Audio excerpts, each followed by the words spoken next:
That took some work. Hello, Crime Stoppers. Welcome back. So far, I've only had a chance to wear this thing one time, and it was hilarious, and we laughed our asses off. Everyone involved. We have a hurricane coming! Yay! Probably won't be that. Well, it'll be a big deal, but it won't be that big of a deal for me. There's going to be. Oh, I love that. Look at that look. You want to talk about hat here? Oh, okay. Here, I'll wear the cool ones. Where's my my future so bright ones are elsewhere. Lots of things to go over. I have many notes and many things to talk about. Let's do some Corona math. Let's do some Rona math. Let's do some math that geez, look at that. It really gives you a hat here. First off, let's just start with this. And I got a lot of stuff to this. This is going to be a long one. So like I said, you can tune out, give me a like if you like, and come back. I'll put lots of links, as I usually do. And I will also, and then you can watch it on 2x speed, and it doesn't take as much of your time to watch this.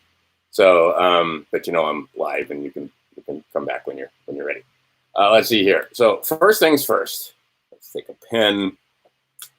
Let's talk about mortality by age. This is from the CDC. This is not me making up numbers. This is not me, and they make up numbers, as you well know. So let's see here. To their best ability to figure out what the hell the mortality rate is, the mortality rate is 0.26%. That would be 0.00. Turns out people can't make decimals. I always knew that, but I mean, holy cow. So there's your death rate. That's your multiplier. Now, so far, we just got past 1% of the population in the United States. In the United States corporation, in that United States corporation that you think that is the United States of America. Yeah. Anyway, 1%. If you look at the numbers, we're at what 3.6 or something like that million. Got it. There's 3.3. So we just went over 1% of the population, even having it, not much less dying from it, right? But remember when they told you that 1% could die? 1% haven't fucking contracted the thing. You have a better oh, well, let's get to that. We'll have more fun. We'll do it the right way. So let me see here. I'm going to copy this. I wrote the numbers down here. All right, there you go. All right, so if you are 65 plus, really, I got pens out specifically for this. There you go. All right, 65 plus, your chances of dying, 1 in 500. 1 in 500. So, yeah, all right. Okay, 45 to 65, your chances of dying, 1 in 2,500. Let's see here, 25 to 45, I could have written this all out ahead of time. 1 in, I like this number because it works, 666, there we go. And from 0 to 25, 1 in 250,000, which is why the death rate for that age group is calculated at 0.0%. You basically have almost no chance, unless you're like sick and obese and got cancer and AIDS and all that other manner of comorbidities. In that age group, you ain't dying if you get the Rona. Simple. All right, and here's the fun part out of all this. Oh, wait, let me use a different color pen for this. Something pink or red or orange or something. How about pink? As a pedestrian, walking down the street in any one of our cities, your chances of being smacked as a pedestrian are 1 in 541. Wait a minute, 541 is higher than 500. So if I was you, mask-wearing idiots, don't go outside. Don't walk on the street. Only be in your car. Because your chances of dying as a pedestrian, statistically speaking, are higher than even if you're in the high age group. And then, by the way, the number goes up, like at 85, this number gets a lot higher, actually. But still, what's the average age of a coronavirus person? Oh shit, the Rona. I gotta quit saying coronavirus. Oops, I did it again. Because they'll flag this post. or maybe they will, maybe they won't. So far, I've been lucky because I have no following, so they don't care about me. But anyway, the idea is that if you were walking down the street, you have a higher probability of having something bad happen to you than coronavirus. The Rona is not killing you. It's just not. This whole thing is a farce. And see, this is the thing. Here on Maui, oh, we just had a coronavirus case. Oh no, a person came through quarantine and 100,000 people on this island are hiding behind their masks and talking about how awesome it is that the governor is protecting us. Man, it's painful. It's just painful. You traded your freedom for safety. They told you what would happen if you traded your freedom for safety. Understand that basically we have martial law right now. It's basically what it is. It's medical martial law, but it's martial law. All right, I'm going to cover a bunch of stuff. That's the Rona. I can talk about silver. I can spend a whole hour talking about silver and the fact that with very little fanfare, gold hit its all-time high. 1900 was the all-time high. It just hit 1900. Do I expect them to push it down? Yes, because the bankers... they're no slouches, right? So let's not bet against the bankers. The bankers are short. They will do something to make their shorts go well for them. They're not going to get killed. They're not going to get creamed. So I would expect that they will be, and they're getting burned pretty heavily right now. But I would expect that they would take the price of silver down, probably as far as they can take it with complete bullshit and manipulation and paper contracts and so on. I'm going to say this time they might be able to get it down into the teens again. And that's pretty much going to be it. That's I'll put some links down there. Mike Maloney and others that talking about silver, people that should know, Sprott, and other people that watch this market like a hawk, and it's what they do. They either have mines or counsel people that have mines, or anyway, they're market prognosticators. Also, another guy that's been hitting it pretty solid. Pretty consistently. I mean, nobody gets it right all the time, but the rip your face off guy, Gregory Mannarino, he's been nailing it pretty well, making the calls. And Gerald Celente, if you're not watching that guy, that's the trends forecast. And the trends forecast, the record speaks for itself. It's as simple as that. I don't care who you are. All you have to do is look, and you'll see that the trends forecast, Gerald Celente is worth his salt. And I think it's like $120 a year. It's like totally worth it. Anyway, and I should grab one and show it to you. The other one's Solar Report, and the other one is Epic Times, if you're going to do printed material. That's just my 2 cents on it. So let's see here. Let's take a trip with Uncle Don. This will be 100th Monkey and Donnie's excellent adventure going around the world.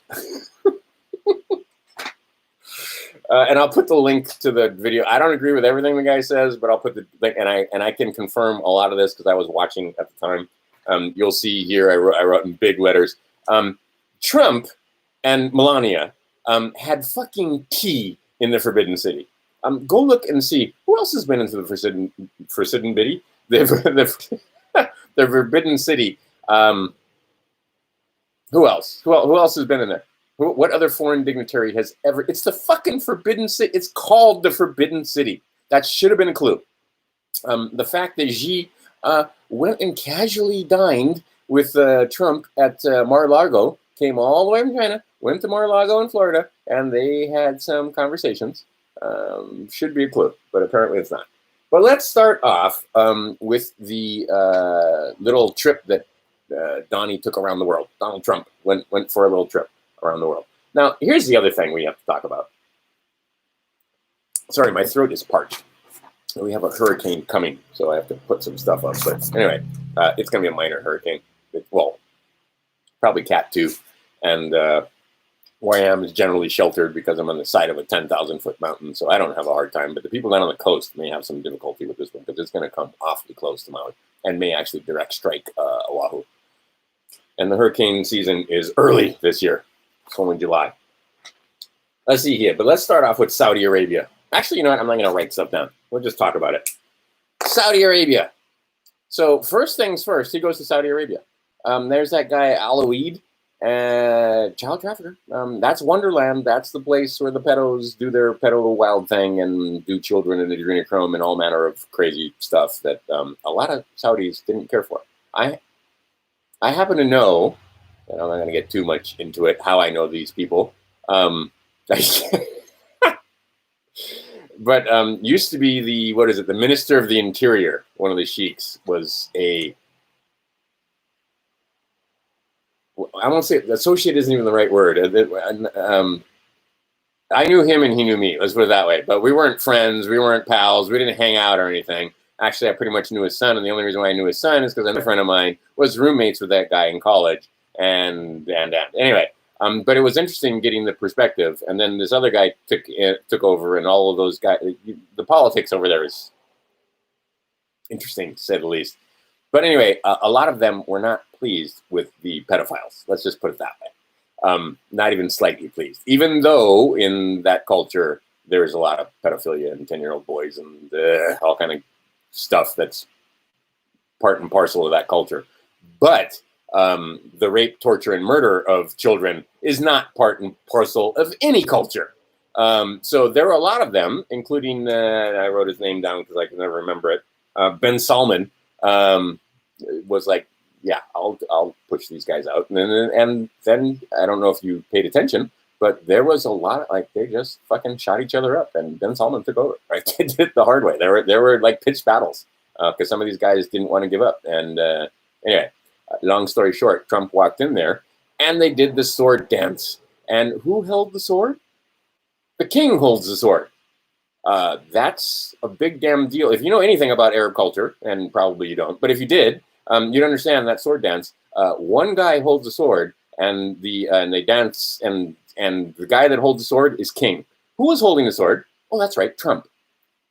And if you look at the older sheiks and some of the other guys standing around, and you look at their faces, they were not pleased about, but the symbolism is there. And if you understand the symbolism, that's what happened. So Saudi, boom. He is, that nation is now in the fold, as it were.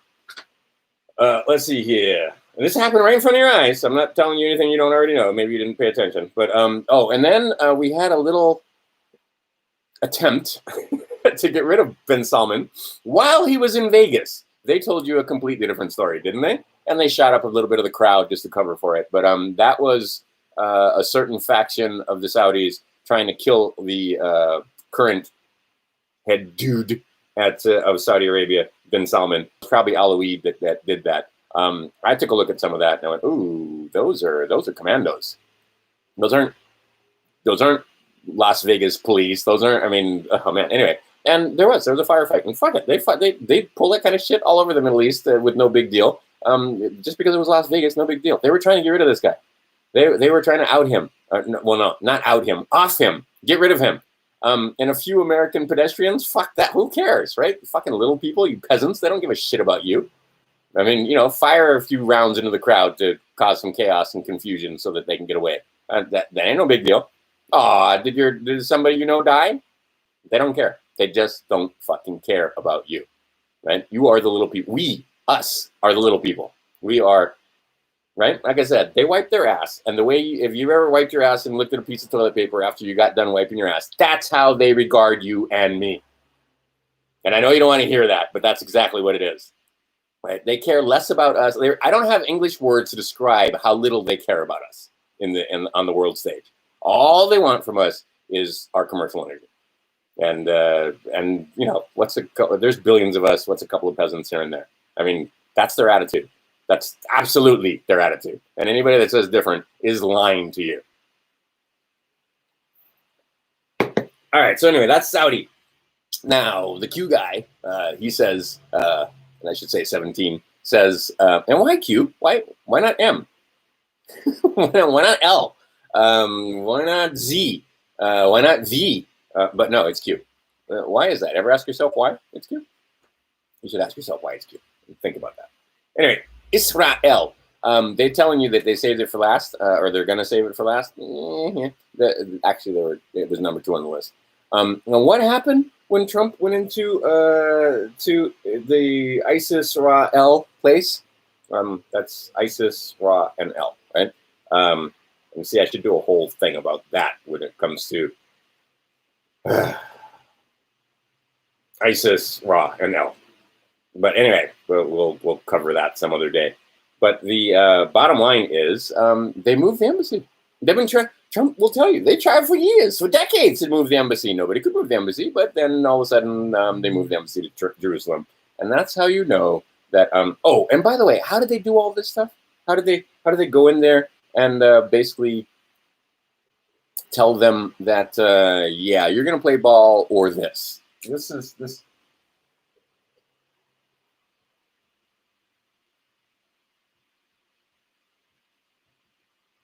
I don't think you guys rightly understand what that means. What it means is they have everything. Everything. Everything. Every fucking thing. They have it.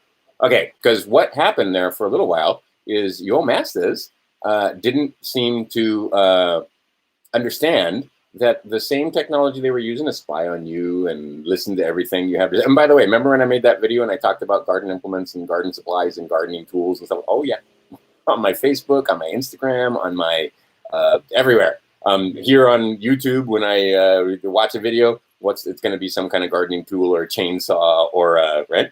They listen. It's not some guy with his ear next to you. Right? It's just an algorithm.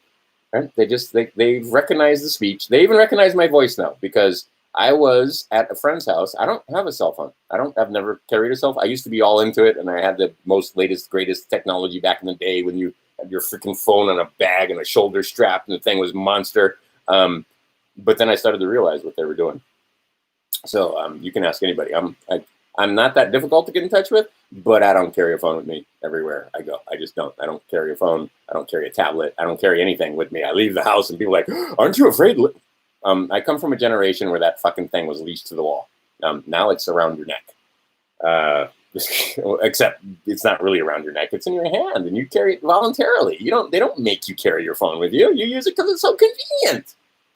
Anyhow, so did they. And they being pedophiles, they being child traffickers, they being those that traffic in drugs and illicit substances and all the traffic that they do.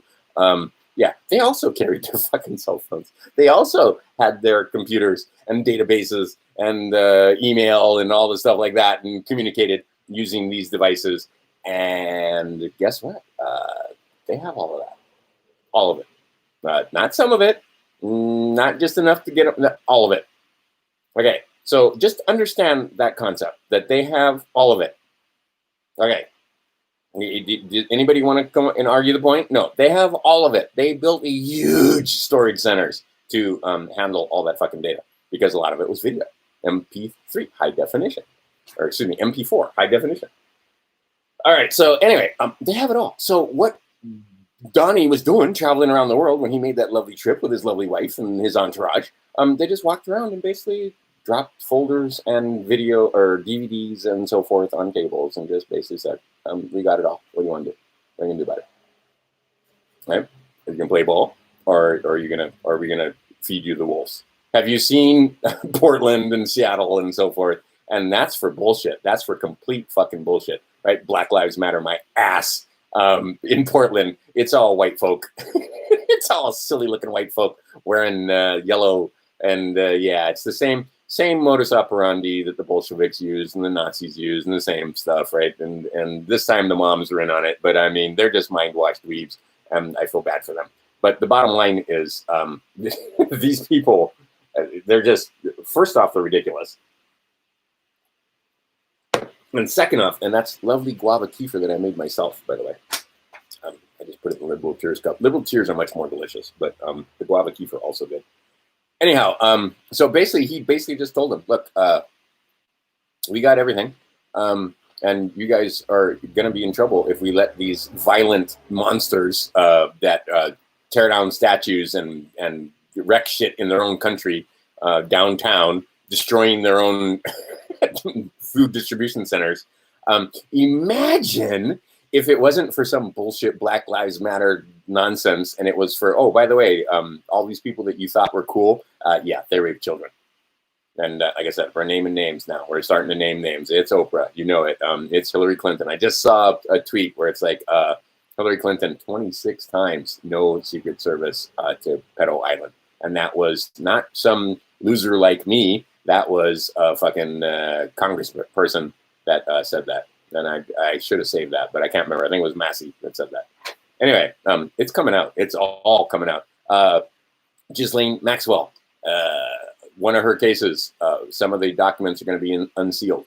I mean, there is so much stuff happening. You know, can't keep up, right? You know, you gotta, and I don't want to spend my whole life sitting in front of a computer watching all this nonsense.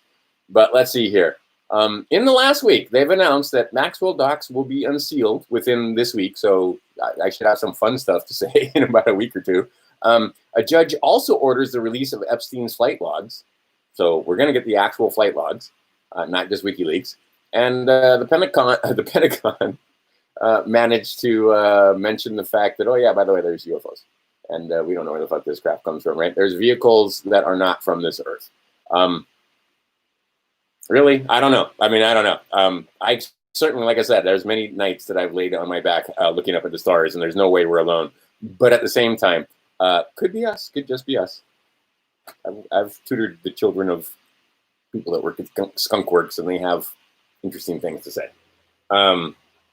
Anyway, let's continue on. So, Israel. So the way you know that they capitulated because they have everything, and a lot of those Israelis, what they were doing, and it wasn't just the Israelis, it was the Chinese, it was any of our foreign enemies. If you could get dirt on, and I mean like serious dirt, like, oh, by the way, they're raping children or organ harvesting or all the horrifying shit that they do on any one of these senators or representatives or, behind the scenes people, you think you could get them to do what you want? You think you could ask them to vote a certain way? And all the way up to the Supreme Court, guys, in the Senate, in the House, in the Supreme Court, in your state governments, in your local governments, on your police forces, in your judiciaries, in all of these fucking private corporations, there are people that have control files. It's as simple as that. They own them. If you're in this secret space program, or if you're in the secret whatever fucking program it is, and they want to make sure that you don't talk when they give you information, they're going to give you all manner of perversions and film it, and then make sure that you know that they have this thing hanging over you. Okay, and it's like that with world leaders all around the world. And there are some farms that do it, or there are some operations that happen to be, because I just get so tired of the people. It's like, hey, that's the Jews. It's the Jews. Oh, those Jews. They are like this part of it, right? They're not the whole part of it. The people that a lot of the people of Israel are being used just like the people in the United States are being used. So to paint them with one brush is ridiculous. Are there a few world leaders or a few high-level leaders in Israel that are disgusting dregs that are engaged in pedophilia and human trafficking? Yes, there are. Are there a few of them that use that pedophilia and traffic to enslave others or ensnare others and make them their bitches? Absolutely. But guess what? The United States does it too. China does it too. Russia does it too. All these countries were doing it too. Let's get back to this. All right, so next stop on the Trump train was the Vatican, and those were the best pictures because you looked at John Paul and you looked at, or whatever the guy's name was. Who's the Pope? I don't even care what his name is. Anyway, the current Pope and Trump standing next to each other. Dear, that was a great shot. Because it looked like somebody walked over to the Pope grave, and Trump is grinning like the fucking Cheshire Cat. Because Vatican, that was one of the temples, and then there's the City of London, and then there's DC. All three of those temples, and I use the term, learn what the words mean. If you're thinking that there's some place that you go and kneel before a statue, that's not what I'm talking about. But anyway, the three temples in what do you call it? Vatican, City of London, and DC. All these people involved in traffic, all these people involved in pedophilia, all these people, many of them. And see, it's no one thing. They've always managed these original bloodlines, and we're going to get to that. We're going to go way off the deep end before this thing's over. I mean, like, I'm going to just jump off the cliff and you guys figure out what's going But like I said, it's crazy conspiracy theory, and I can get away with it because it's just crazy conspiracy theory, right? And again, I have no following, so who cares?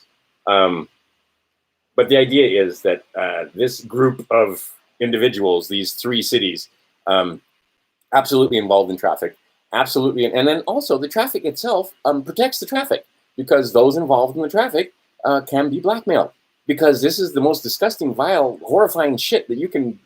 Most of you can't even wrap your mind around it, which is a good thing, not a bad thing. And your friends that absolutely can't wrap their mind around it and just can't be, their cognitive dissonance is so high. It's not because they're bad people. It's the exact opposite. It's because they're good people and they wouldn't ever even think of such horrifying things.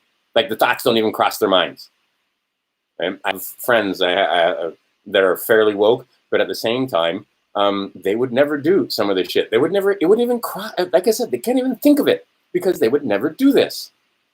Right? My little boy just got into an interesting situation where he got his bike stolen, and he would never steal a bike, so he would I got it back.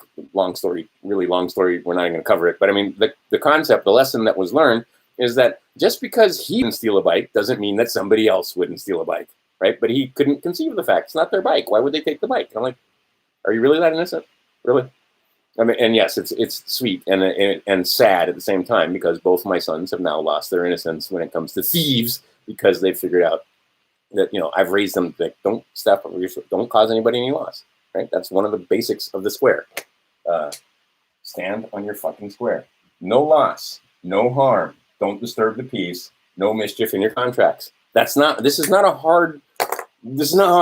Okay, so he wouldn't cause anybody any loss. So he's surprised that other people would cause him loss, take his bike. The nice thing about it is he's old enough, he didn't cry, but he was really upset about it. But anyway, and then the next day I had a pretty good idea where the bike was, and lo and behold, it reappeared. And I brought it back and didn't have to do any violence, didn't anything. It just reappeared. Let's just put it that way. But the idea is, so that's just a bike. Just put it that way. But the idea is, so that's just a bike. So I'm thinking about raping of babies and hacking them to pieces and drinking their blood, and that's so far beyond the pale. That's crazy, crazy, crazy talk to sane people. And it ought to be crazy talk to sane people. Like, this shouldn't be going on. So now the same people that shot Kennedy, the same people that are using this for blackmail, these same people, they're all going down. Simple as that. These people that know, that's another thing. They know for a fact that you guys can't wrap your minds around it, or, well, maybe some of you guys can, but your friends and family and relations can't wrap their mind around this stuff. And that's how they continue with impunity getting away with this shit. It's simple as that. Okay, so where did I leave off? So, then he goes to the Vatican. And what happened in the Vatican? He actually gets the Pope to sign some papers. Sign some papers. And he becomes the exchequer, the executor of, because I did the video where I showed you, going back to 1302 and so forth. Oh, and just for the giggles of it, when was the first mutual fund created? See, because like I said, I used to do all this stuff. I used to set up, put people into mutual funds. So I did all the research on mutual funds back in the day. This is back in the 90s. The first mutual fund was created by MFS, that's Massachusetts Financial Services. They still have mutual funds, and they do really well. If you are lazy and you want to just put your money someplace in a mutual fund, MFS is a good family of funds, and I used to be one of their primary dealers on Maui, which is why I got to sit with some interesting people, but because I did huge sales for them. But anyway, MFS, first fund, March 21st, 1924. What date is March 21st? Oh, and everybody got purged off of Twitter on the 22nd of this month. What day was 22nd? Oh yeah, Mary Magdalene Day. Like, start learning gematria, start learning their holidays, start learning the astrology that goes with these holidays, why it's Passover, why the first day of the month, or why the beginning of the year is not the fucking middle of winter. How is it possible that the year ends in the middle of winter? No, the year ends at the end of winter and the beginning of spring. But they fucked our calendar. They fucked everything about us. So anyway, March 21st is basically New Year's Eve for them. So of course, MFS funds started on the 21st of March. in 1924. First trust, the first thing that we could call a trust, and there ain't no fucking trust. If you guys get trust, there ain't no trust in this country. But anyway, the first trust, 1302. What is it? Boniface the Eighth. And then, like I said, start learning your history, and it'll help set you free. Okay, so anyway, they go to the Vatican. They get the head dude, because that's the head dude. That's the guy that's been controlling this whole ball game for the longest time. And then you got to get into Phoenicians and the Egyptian and all the fish cult, and the fact that we are. Here's a message for you. I'm allowed to deliver you this message. Pay attention. The words are simple. We have left the. I'm a Piscean. I was born in the sign of Pisces. I'm a Piscean. All right. The age of Pisces is over. My time is done. I can leave at any time now, and I'll be happy to go. But the Piscean age is over. We have moved into Aquarius. All right. You may not move into Aquarius unless you can carry water, and you cannot carry water if you smell of death. The words are simple. You figure out what the fuck they mean. All right. But the age of Pisces is over. It is the age of Aquarius. It's a new age, and when you move into the new age, things could get a little bumpy, and they are. But it's fun to watch if you aren't afraid. All right, so the Vatican rolls over. So now we got Saudi Arabia, we got Israel, we got the Vatican. We'll skip the city of London because he didn't. All right, so and then what? Then he goes to Brussels. Holds a little meeting in Brussels, and the thing is, like him or not, he's an alpha male, and he does fucking do things like a boss, like a serious boss. And see, the media, they don't like alpha males, and they don't like leaders, and they do whatever they can to rip them down. So he calls this meeting in Brussels. Does he get there on time even? No, he makes these fuckers wait. These are some of the most powerful men on the planet, and they're all sitting around wondering what the fuck Trump's got in store for them. He goes in there, and what does he do? He also says, here, right? And see, again, you see how the people are when they get a little feisty in France, and where else have there been demonstrations around the world? Imagine if they knew that there were actual pedophiles, actual slavers, actual traders in flesh walking around on the planet. And then not all of them, like I said, not all of these guys are Satanists. Not all of them are Luciferians and Moloch worshippers and so forth. Some of them are quote unquote secular, and they're just in it for the. And that's actually a small percentage. Most of them are part of this religion. The same way most people were Christians in this country not that very long ago. In that hierarchy, in that class of people, the Caligula class, they don't worship the Christ, Jesus. They do not. They worship a completely different set of deities, and none of them are all of them demand blood sacrifice. Let's put it that way. Oh, let's talk about chicken for a minute. Did you? I would expect this crowd. What was the guy's name? Cappy, the guy that they pushed off a bridge that had pointed the finger at Spielberg and Tom Hanks. And Isaac Cappy, that was the guy's name. Felt bad for that guy because he did enough more than he could chew, and then he didn't realize.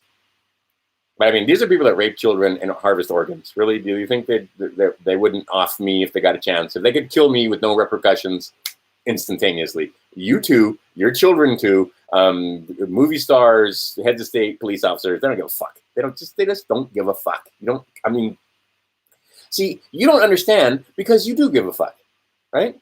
Most people, and you can't pull a trigger because you know you'll kill somebody else. You can't stick a knife in somebody because you know you'll kill somebody. You might be going to get into a fight and stuff like that, but you couldn't. It would be very difficult for you to kill somebody, especially if you weren't angry, and especially if they hadn't done anything to you. It would be very, very difficult for you to kill somebody because you are a decent man or woman.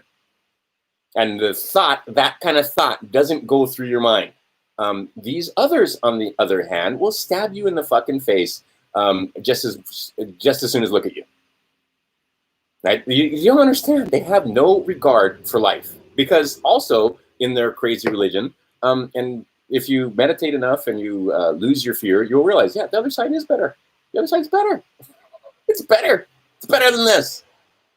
So So they understand that and then what they do is they've got a whole thing set up, and they'll get you right back into one of these bodies, and then they get your commercial energy for another however long it is. And they've been doing this for fucking centuries and millennia, like not tens of centuries.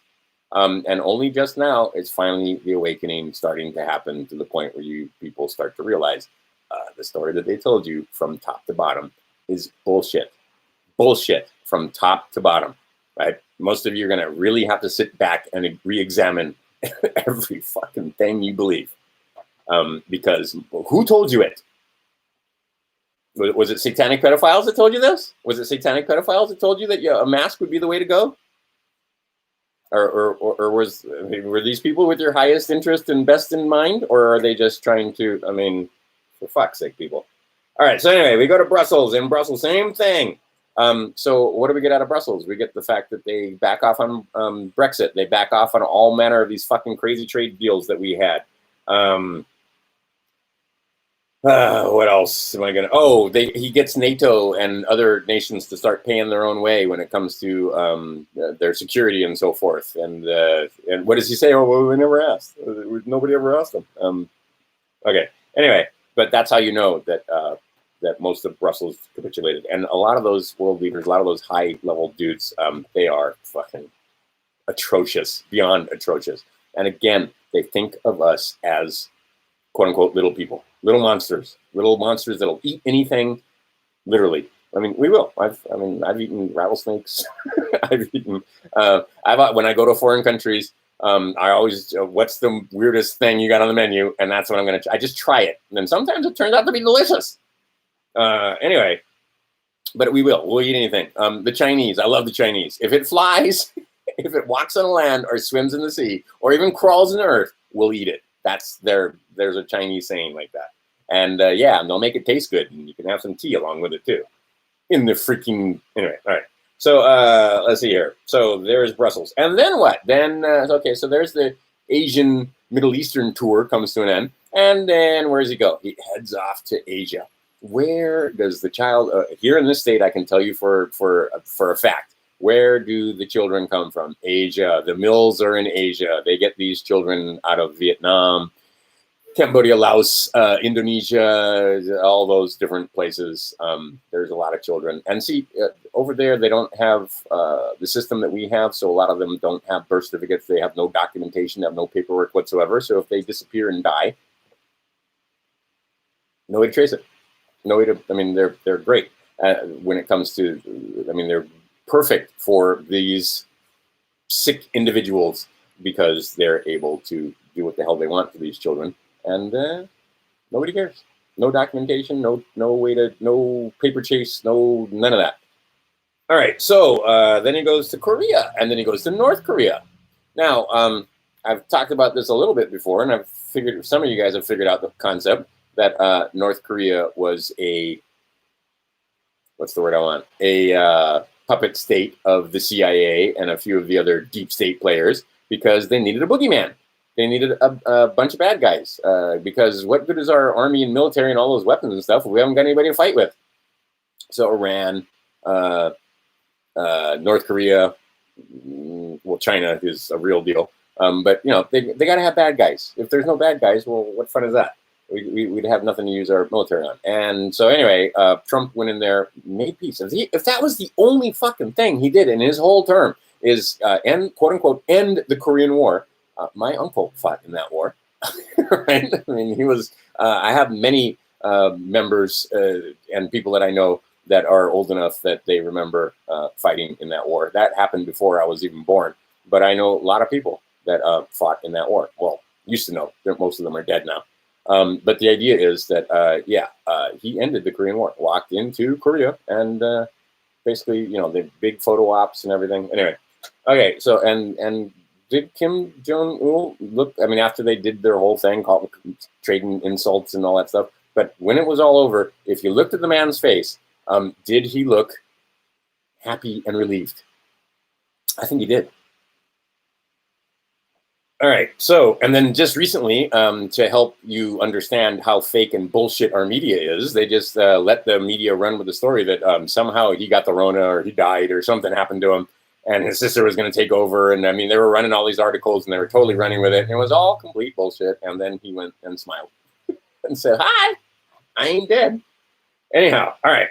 Then they went to Vietnam and did some trade deals over there and so on. And basically, let's see here. And then what? And then came China. And like I said, that was the biggest damn deal ever in the history of big damn deals. And the media made it out like, oh, no big deal. He was in the fucking Forbidden City. Him and his wife. Right? Foreigners. Guaylo. White-skinned people in the fucking Forbidden City. It's a big damn deal. At the time, I was like, do you guys understand how huge this is? Name a world leader that's been in the Forbidden City besides somebody from China. Since the Chinese, forever. You don't go to the Forbidden City. It's called the fucking Forbidden City. You don't go there. You don't get, I'm never going to be in the Forbidden City.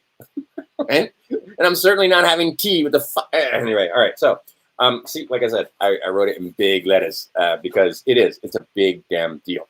All right. So what you're watching, my friends, is theater. The show is already over.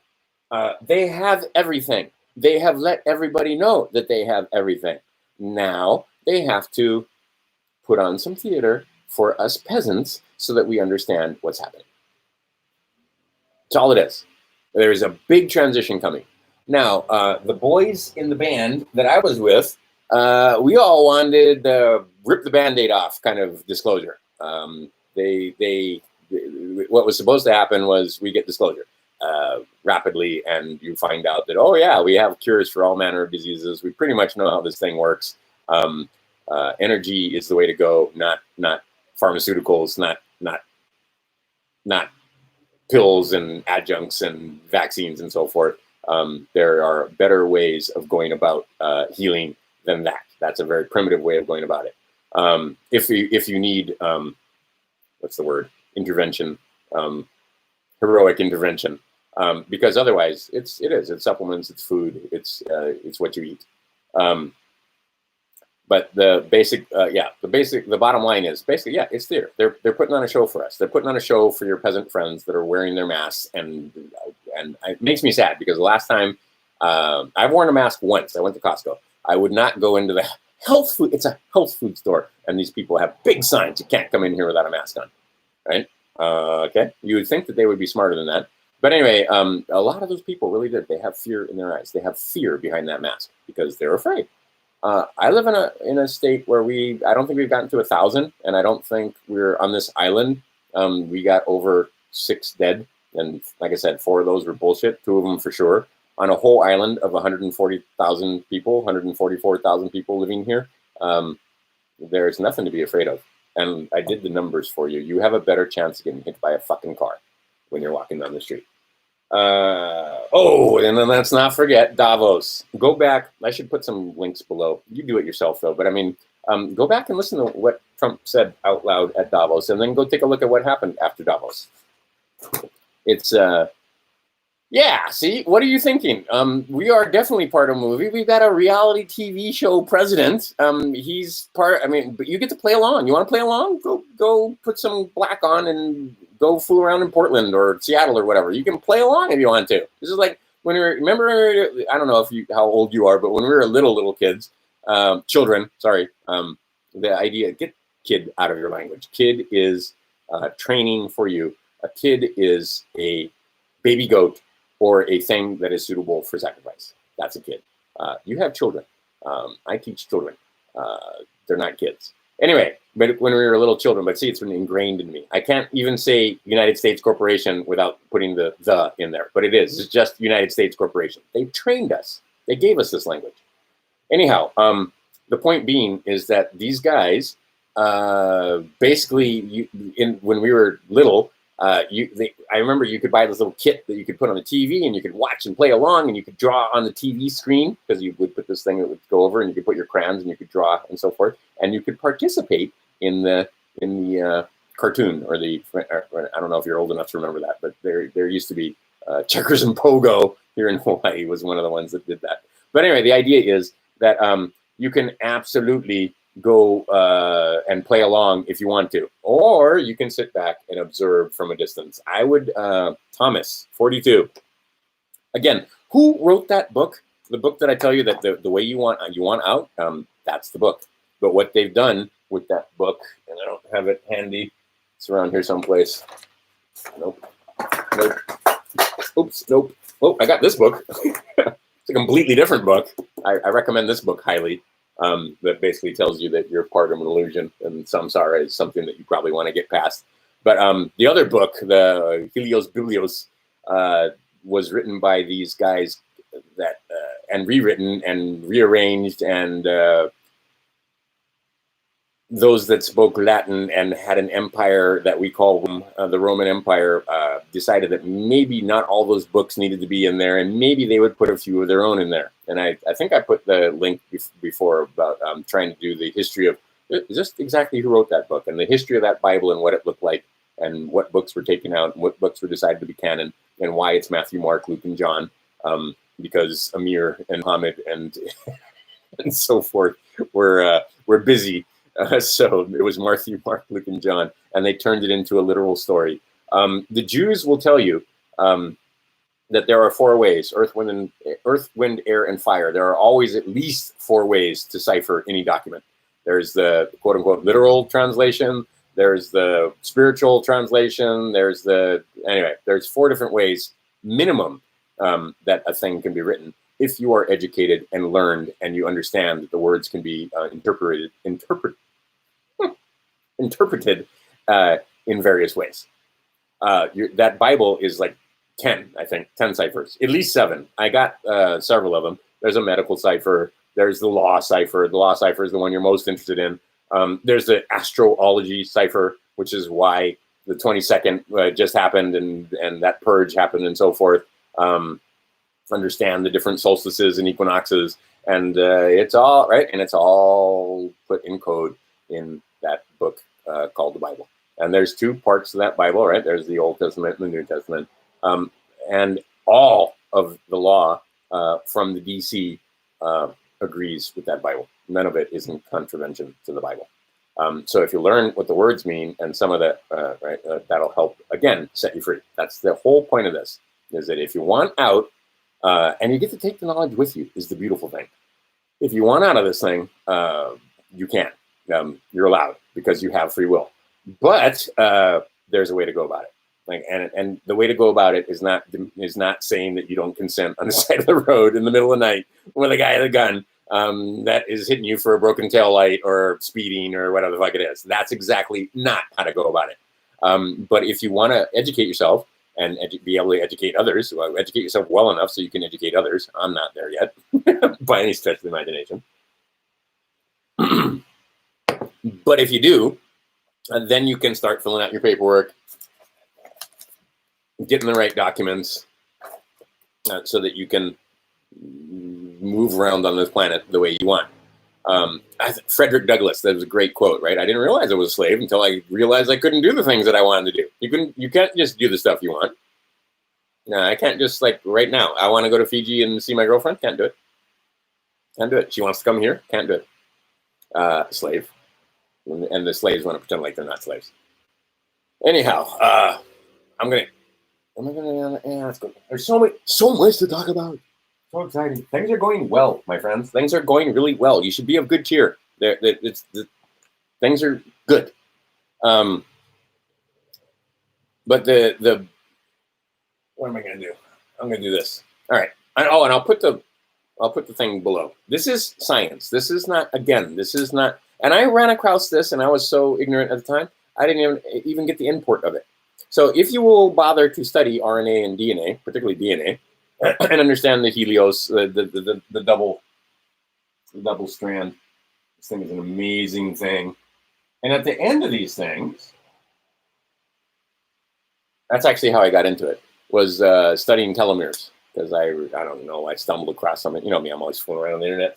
So anyway, I stumbled around something about telomeres and the fact that if they can only replicate so many times, and there's all these enzymes that you can get, and there's these different supplements that you can buy that claim to make it so that those telomeres don't shorten as much each time. And then there's the whole thing about the mice that have the super extra long telomeres that turn out to be very resistant to poisons and toxins and so forth. If you haven't seen that, I'll put that down there. So many of our, not many, most of our science when it comes to medical science that is based on doing experiments with mice and rats and so on is flawed because medical mice have super long telomeres. So a lot of stuff that would kill a regular mouse or you and me wouldn't kill these mice because their telomeres are so long. And then the drug gets approved and then it kills us because we don't tolerate it as well as these lab rats do.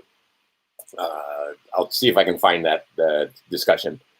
There was a certain scientist that basically just got lambasted, but it was rather important. They tried to steal his work and so on and so forth. Anyway, I hope you guys know what I'm talking about. He's been on Joe Rogan. Yeah, Bing, that guy. But the idea is or wait a minute, what did you put? Weinstein?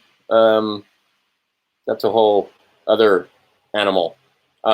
Anyway, I'll put the link down there when it comes to the telomere. So then I'm fooling around with telomere. And this is science. This is not some crazy conspiracy theory or non-scientific fact. Or this is the science that we have now from this portion of the sciences that studies DNA, that we find genes that are spliced together, telomere to telomere. So there's a splice there. They splice them together. Okay, at the time that I discovered this, I was so ignorant, I didn't, no import. Okay, so some genes have telomeres in the middle and some had right? These are supposed to be centromeres. Right here where the thing is, that's a centromere. But there are those that have the telomere in the middle. There's telomeres in the middle of it. Well, here, we'll make it that way. So that all right, so they're spliced telomere to telomere. All right, at the time I was so ignorant, I didn't know, so what? Well, it turns out that can't happen naturally. That doesn't happen naturally.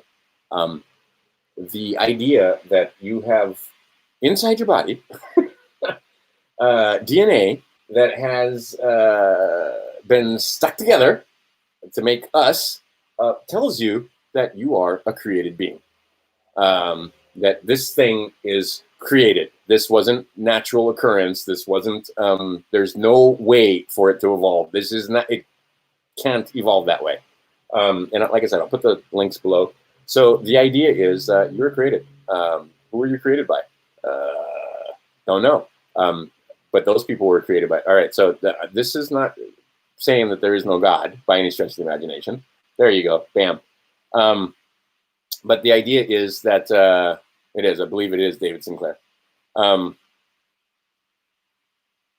Bret Weinstein, that's right. There you go. And yeah, I'll put if you can, why don't you stick the link in? Go find the link. It's a YouTube, there's a couple of YouTube videos about it. When it came to this, she's talking about the lab rats, but I'm talking about the, I think it's GREGG that tells us that, oh, by the way, there's telomeres that are spliced together like this. That's not possible. It's just, it can't happen naturally. And then it turns off, we have all this junk DNA that's the DNA they turned off. And then we have all this stuff that might be redundant, or not might, would be redundant, because you have these two things spliced together. So you got to make one on and one off so that so the thing stabilizes and it doesn't compete with itself. This is not science fiction. This is science fact. Now, and the scientists are so fucking chicken shit that they won't take the next step, basically, and start asking questions about, well, then how did this happen? And this seems to have happened about 200,000 years ago. So then, and if you want to go down, okay, now this is more speculation and conspiracy theory talk, is the first ones, apparently, that had that gene splice couldn't breed. They couldn't, they were just males. Or, well, you want to call them males. They were androgynous. They were neither male nor female. But they couldn't reproduce. Okay, and then they went on a little further and dicked around with it, and they got to the point where you have male and female. And now male and female can reproduce itself and replicate itself. And the females came out so comely, so attractive to the ones that created them that they actually had relations, sexual relations with these created beings. And there's where you get their craziness from their bloodlines, because they were related to the gods, right? That 12 families that sits at the very, very tippy top of the pyramid, and the 300 and so on and so forth. And that's why they're so fucking crazy about their bloodline, because they can trace right back to the beginning when we took this form. And there are others, apparently, again, it's all speculation. I mean, it's like reading L. Ron Hubbard, and he's telling you what happened 500,000 years ago. Well, okay, right? And Bob, the space alien, came down and did all this stuff, whatever. Dianetics. You want to be wealthy in this country? Start a religion. That's, I mean, like you start a business, you can become very wealthy. You want to become obscenely wealthy? I think that was the words of L. Ron Hubbard himself, is start a religion. So, yeah, you go back, yeah, fornication. They got together, and those had babies, and they're talked about in various scriptures and so forth.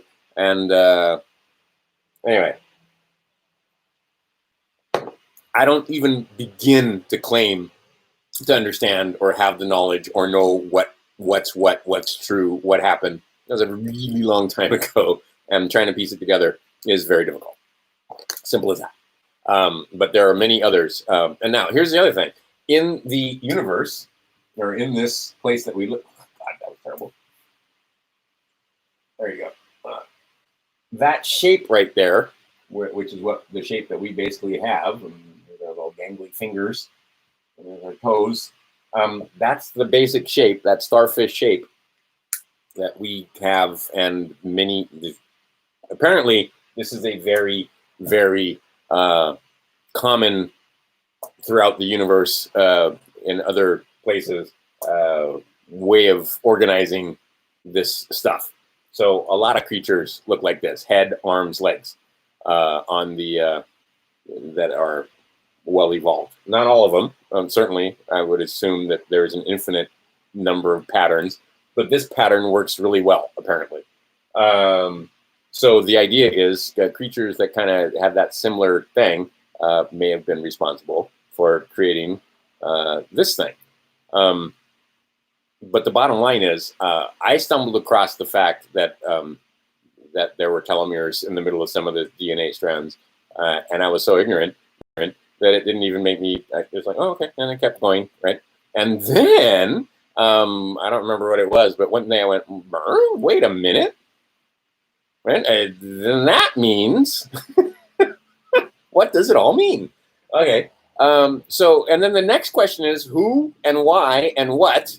And then the next question is, well, then who created them if they created us? And then how many does it go back to the point where you get to the all-seeing one of the first, whatever it is, the demiurge, the very, very beginning, the first consciousness, the first spark, the stuff that's talked about in this one.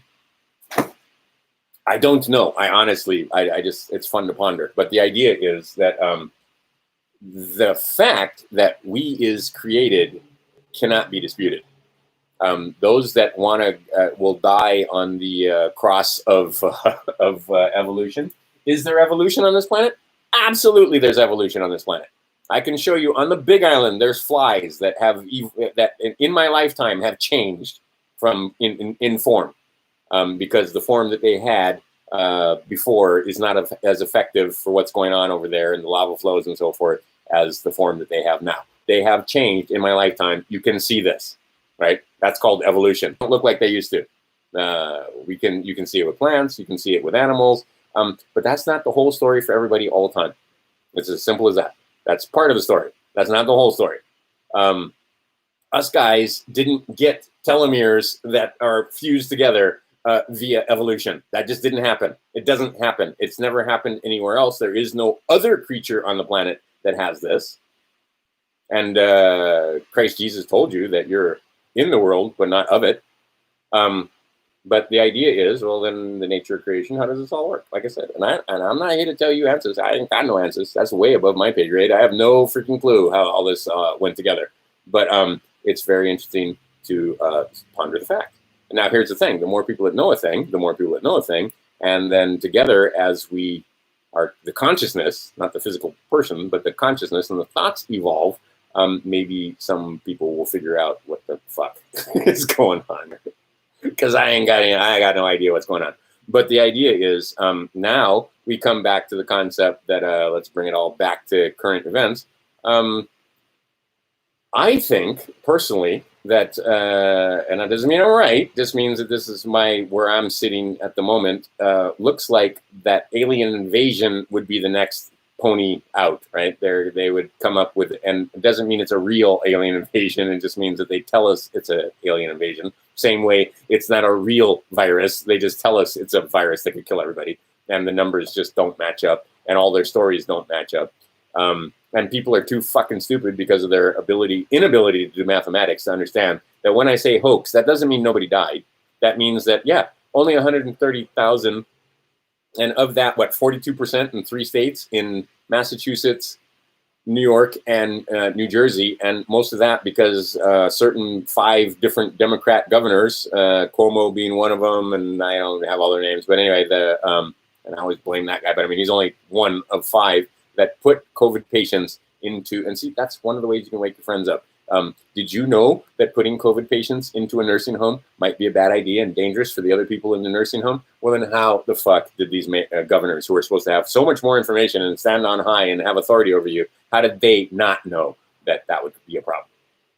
I mean, there's no excuse for this. But anyway, the idea being is that, yeah, 130,000 people, and those numbers are ginned.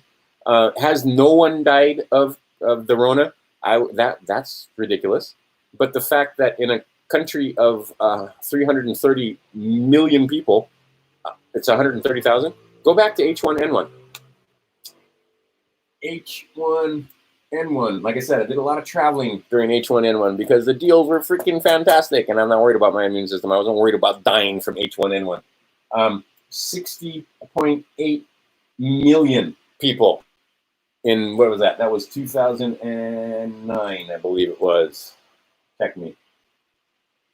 I was watching one of my videos and anyway, like I said, check me. Because that's the thing. Sometimes they get it right. Sometimes they just misspeak. Sometimes, right? Okay, so do your own research and so forth and then check. But anyway, 60 million people had H1N1 in United States corporation, U.S. persons. What are we at here with Rona? We're at 3. Oh, no, wait. Last time I saw it was 4.18 million cases out of a nation of 330 million. It's a hoax, folks. I mean, really, 4 million people? And out of that 4 million people, I mean, you could probably tell better than I how many people have died of this. It's a fucking hoax. It is designed. It is politically motivated. It is designed to get you people. And I know everybody, I'm preaching to the choir here. It's not even any fun because this is not news to you. It's news to a lot of your mask-wearing, mouth-breathing, imbecile, idiot Democrat friends. But overall, most people are pretty hip to the fact that you're getting played and that there's more going on here. What they're trying to do, and if you missed the beginning part, some of you guys just came in here. Like I said, go back and watch it at 2 times speed. Thanks for all the likes. I appreciate the likes, and it won't matter on this, actually. Like I said, there were times I used to make videos and I would have them, some of them would even go viral. I had one that was like 10,000 views, and I had another one that had 5,000-6,000 views, and I used to get, but no, I have been shadow banned. And this should be of concern to any of you that consider yourselves freedom-loving Americans. Yeah, the censorship has gone wild. We're there. We are under medical martial law. If you say anything, and they came out and said it out loud, they just basically said, if you contradict the official story, we're cutting your channel. Right? We're cutting your funding. We're cutting your channel. See, and I've never made a dime off of YouTube. I've never gotten a check. Not a penny. ever once, because even way back in the day, I understood what that was. And what that was get you sucking on the tit and then cut off the tit. Right? That's strategy 101. Anyhow, but the idea being is that throughout all of this, what they're doing with this is because of this, the little story I just told you about Trump traveling around the planet. Yeah, they are planet-wide, would love to get rid of this guy. I mean, they have capitulated. Yes, they have. They handed him the sword in Saudi, invited him into the Forbidden City, moved the embassy in to Jerusalem, on and on and on. They have all capitulated. But at the same time, that doesn't mean they don't want to stab in the back. That doesn't mean they're like, okay, well, then, okay, it's going to be no. They all have their own personal agendas, which is making money off of you so that they don't have to work. And the bottom line is, no, they don't want you healthy, happy, and free. That doesn't serve them. That concerns them. They don't want you having the ability to make your own personal choices in life without them having a say about it and being able to take a piece of it from the slave. And like I said, that everybody hates being called a slave, but think about it. Everything. They have bonded you in every single way when it comes to any kind of personal altercations or anything like that. But I mean, more than that.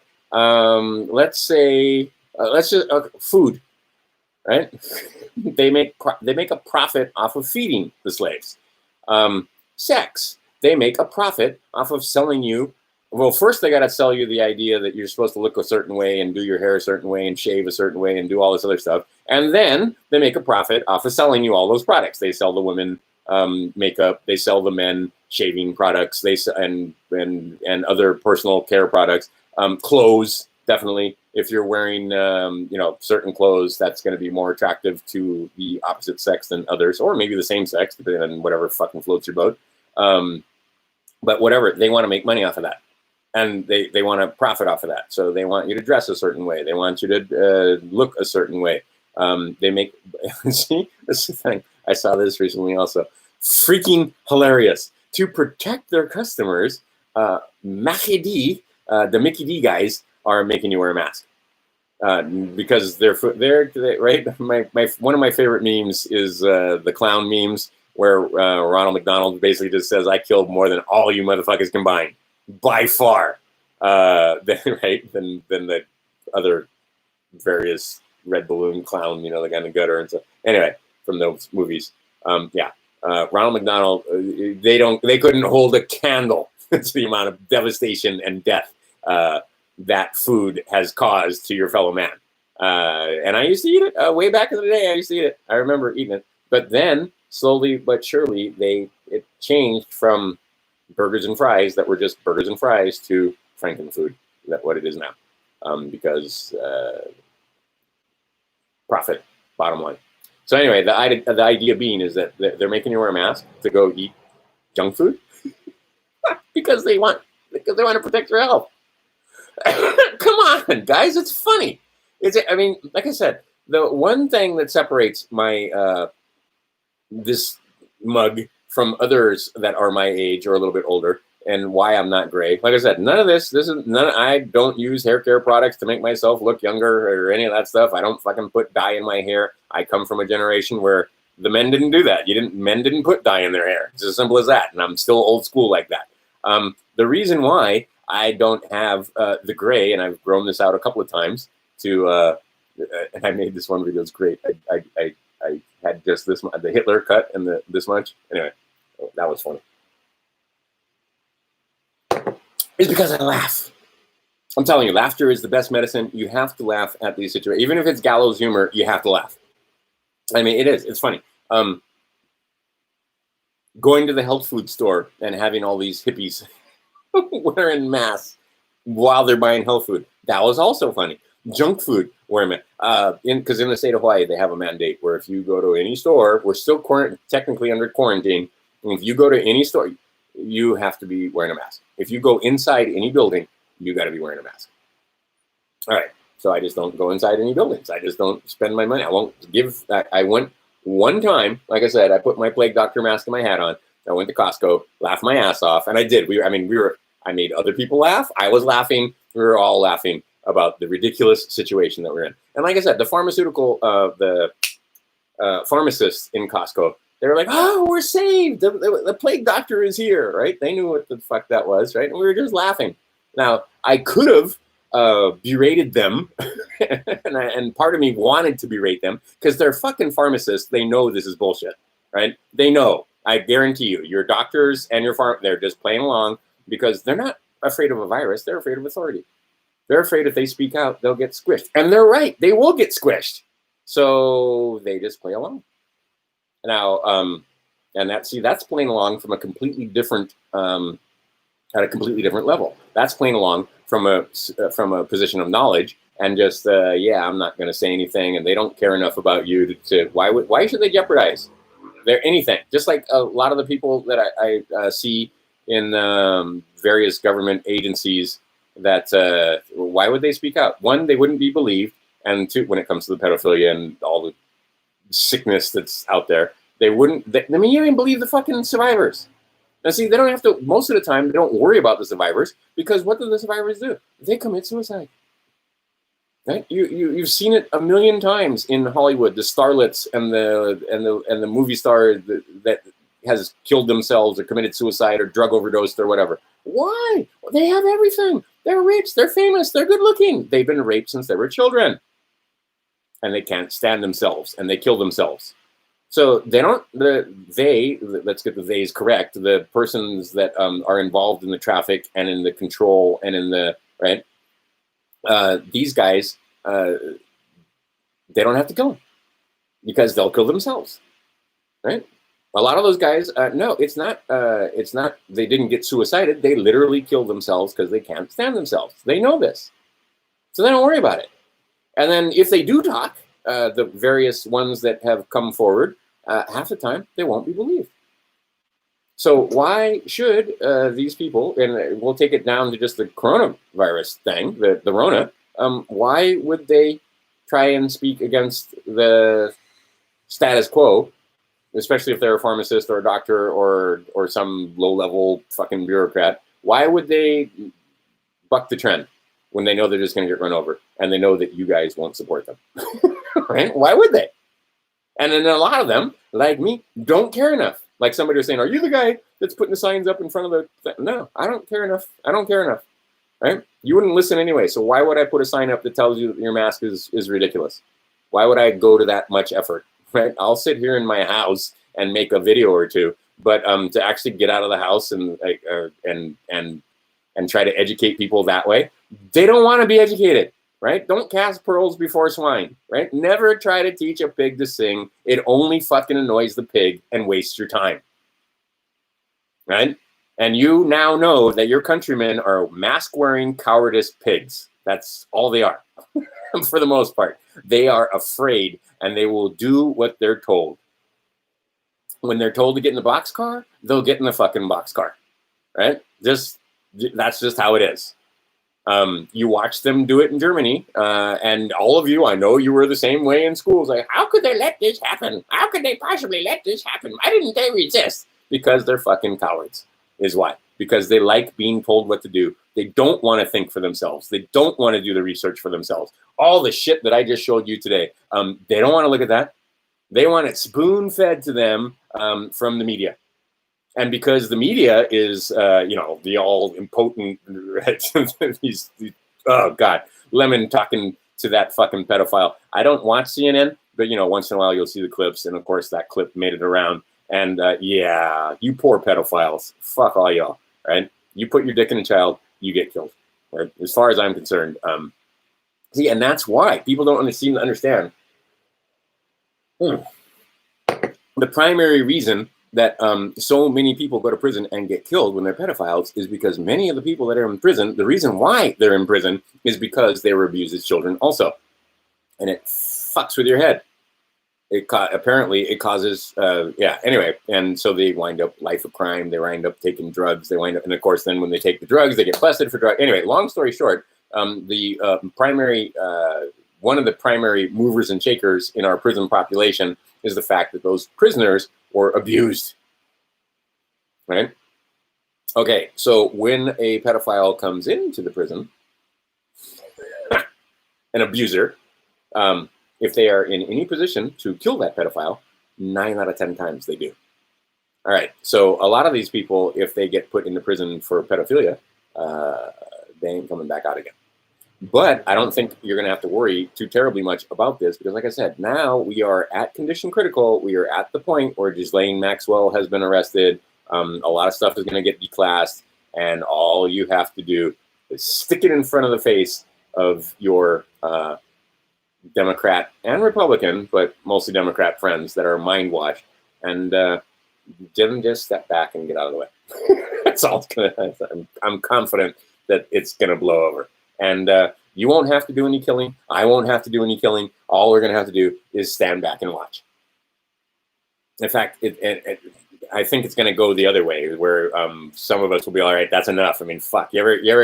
I don't know about you guys, because where you come from might not be the same as here. But there was a lot of violence in the public schools here, and a lot of it was violent in the schools here. Ask my sons, ask others. Our schools are not safe, even slightly. The idea that there's bathrooms that you can't go into without being having to fight and so on. Anyway, if you've ever been in a situation where you saw 2 guys going at it, and then the one guy kind of starts losing, and then he winds up kind of getting beat into submission, as it were, and then the other guy keeps going, at some point somebody usually will step in and say, all right, enough already, and pull them off, right? And sometimes they're so pissed off it takes 3-4 guys to pull you off of them. All right, that's going to be your Democrat friends. There's going to be a point where you have to say, all right, enough. That's enough, right? We ain't there yet. We haven't got to the point where they even started, right? But it's coming. When they find out just how pervasive and how many of these people have been involved in the horrifying things, these aren't just allegations. There's much evidence to prove it. See, the idea that Trump, your friend, when he goes around to all these different countries and says we have it all, but doesn't tell you that they have it all to protect these fucking pedophiles, how does that fucking make Trump your friend?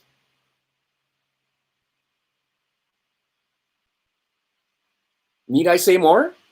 Right? He knows these people rape children. He knows these people are involved in traffic. He absolutely knows. They have it fucking all. What part of they have it all don't you fucking people understand? They have it all. Are they telling you about it? Are they absolutely making it, disseminating the information to the masses? And telling them that, oh yeah, by the way, no, can't do that because, you wouldn't want these people getting these fucking child rapers and baby rapers and fucking Satanists. You wouldn't want the masses rising up against them because we have to keep a civilized society and an organized, right, civilized society that fucking harvests organs and rapes children. These are the people that Donald Trump is protecting. These are the people because he's using that same information the same way they do to get what he wants because it's going to make a world better for me and you and your children, right? How fucking stupid do you have to be to believe that? I mean, it's just painful. Like as bad as the Democrats are, or as bad as those red hat wearing fucktards are at the same time. And I know you don't want to hear it, but that's exactly the case. He knows about all of it. They have all of it. They have all of it. And they don't tell you about it. Because they wouldn't want the status quo to change. Right? But these people need to be pulled down from their fucking high offices on high and their fucking, steel and glass towers that you can't even get into. And see, what they were planning on doing is making it so that you took the mark of the beast and you put that chip in there and you couldn't even walk in a building if that chip didn't say you could walk in that building. Right? You couldn't trade, you couldn't buy, you couldn't sell. That was the plan. And they wouldn't even barely need security for you because the guys at the bottom of the tower, you can't even get through the door. So, right? That's where they were headed with this. And then a few of them, like Donnie and some of his boys, are like, we can't do that. What we want to do is make it so that you guys have jobs, so that you're just over broke. So that at the end of the month, like I said before, here's your nut. right? So you got your mortgage and your food and your car and all that other stuff. And then hopefully, you got a little leeway right here where you have a couple $100 left over and all of your basics are taken care of, medical, and if you got prescription meds they got you addicted to. And there's a whole nother video on prescription meds and vaccines. But anyway, and then you have this little bit, and this is called disposable income. You've got a little DI at the end of the day. And and because these guys don't have much interest in the travel and leisure industry, that doesn't serve them. But anyway, they killed the travel and leisure industry. Did you see that British Airways retired the entire 747 fleet? Okay, we ain't going back to the way things were. It might get better, but we're not going back. Travel is going to be difficult and expensive going forward because they didn't want us getting together. They don't want you seeing the world. They don't want you seeing that doesn't serve them. Anyway, them, on the other hand, their disposable income, this nut over here, let's say, I don't know, let's make the number 3,000 just for fun. Right? And what I figured out how to do is just lower this number, right? Just make your rent lower, make your other stuff lower, and anyway, and this number goes up. But anyway, let's say it's 3,000.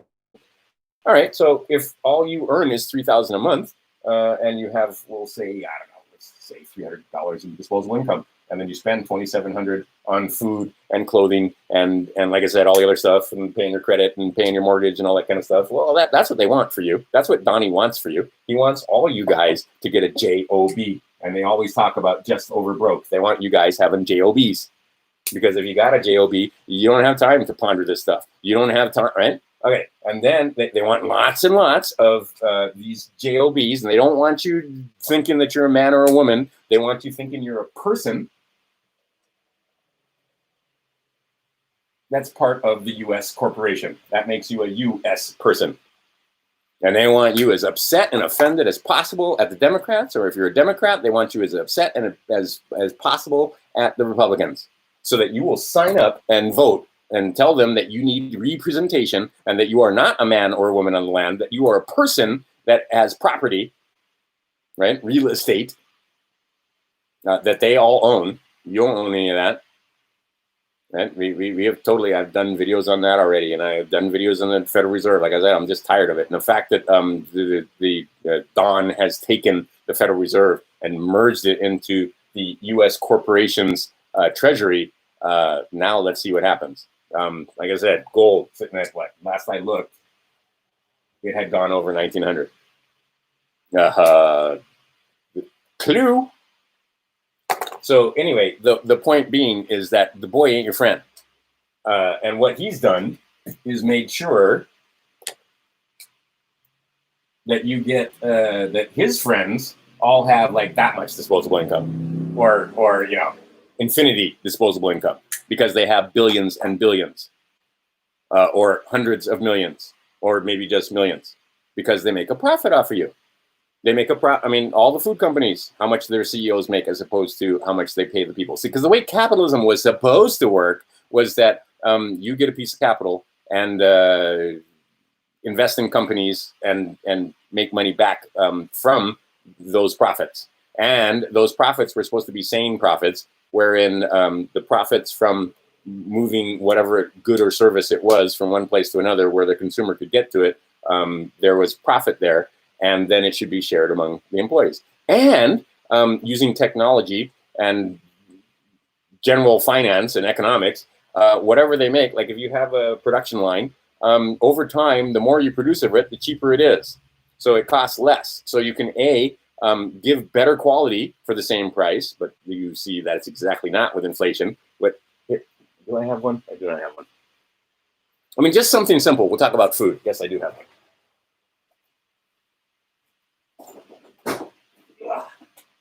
This is embarrassing. I bought these just for fun. I bought these just to make a video for you. Look at this.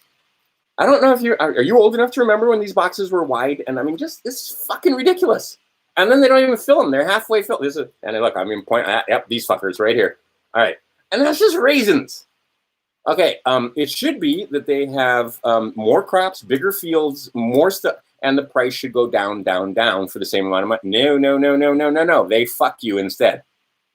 right? Your car should last longer and be better and have, right? Nope, planned obsolescence, right? They can make light bulbs that never burn out. The first, go take a look. Is the first original light bulb that Edison stole still burning? So then why do you have to replace your fucking light bulbs? Oh yeah, because they build them that way, right? I mean, whatever it is, whatever the fuck it is, they are screwing you, right? And Dawn isn't changing that. Okay, so these fucking pedophiles and Satanists and so on, yeah, the idea, my friends, was supposed to be, in the utopian society that we were going to build, was supposed to be that every year that goes by, the products get better and cheaper, right? And then when your products get better and cheaper, you should be able to pay the people that make those products, the guys in the assembly line, the guys that actually get their hands dirty and make whatever the fuck it is, they should get more, not less. But no, they screw you out of your, is that the story? Do I have to even, you know the story, right? No, by the time you've worked for the company for 40 years, they figure out how to rob your pension. That's what they figure out how to do at the end of it, right? And you guys can't even get mad. I mean, you guys can't even get upset about it because, you know, that's just the way it is. That's just how it, right? What was it? These companies now going out of business because of the Rona, and the CEO and the, board of directors and others are making millions. Paying 9 million comes to mind. I can't remember what company that was. But anyway, the idea is that basically employees are all getting fired and going home, and they're paying the one of the last acts is to take whatever's left and pay their CEO and the executives, as it were. Did that story play out numerous times or just once? Is that the exception or the rule? All right. So the system that we have in place right now, it's a failing system. And these children who are throwing bricks around and getting upset, they have a right to be upset. But at the same time, they stepped off their square. Because we could affect this change that they want, that everybody talks about, and still stay on our square. Cause no one any loss, cause no one any harm, right? Not disturb the peace, right? Peaceably assemble.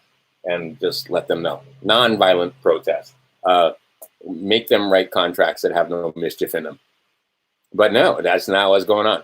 That's exactly not what's going on. Again, they're upset, offended, angry, and they're causing people loss. And what they're doing is being offered up to the other side as sacrifices, because what's going to happen is these people that are now, we're starting to see this in certain places, they're arresting people, and I'm pretty sure that's asset extraction.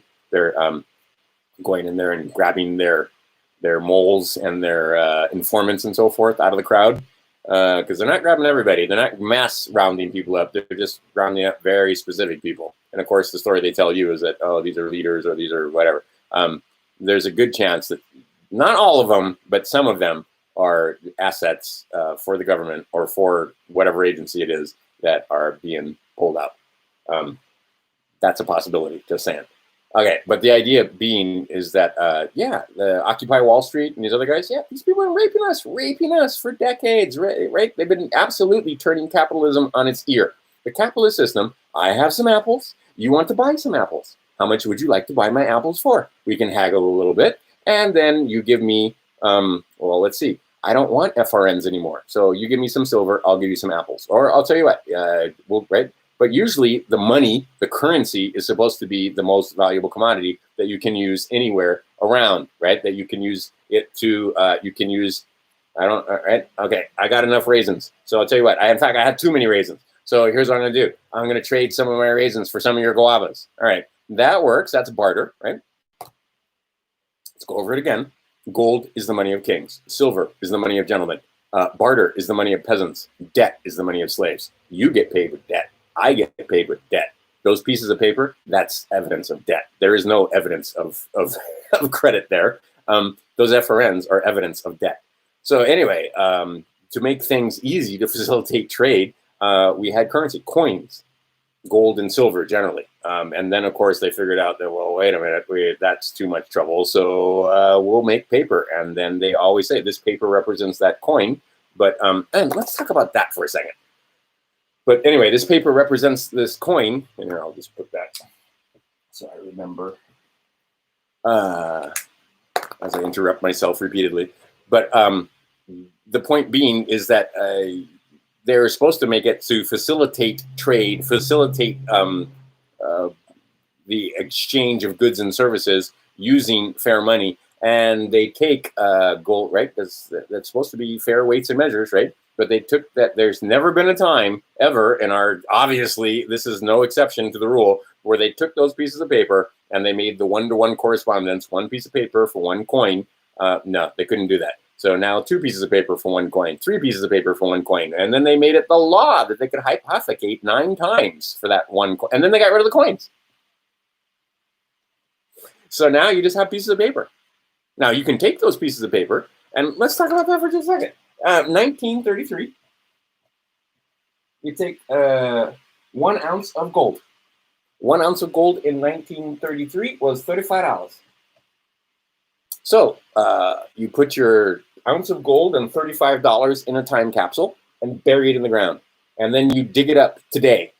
The $35 is still $35. You might be able to get some mastic value out of the actual pieces of paper because they might be worth a little bit more because they're collector's items, because they're almost 100 years old pieces of paper. But how much is that gold coin worth now? That 1 ounce? Well, last I checked, it was about $1,900. How badly have they fucked us? I mean, pretty badly.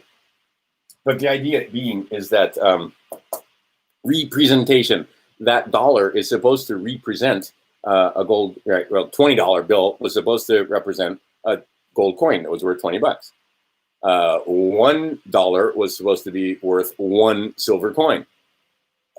You know that's not the case anymore. You certainly, last I checked, it was over 20 of those, and you couldn't. There's no fucking way that you're going to get a coin delivered to your door for.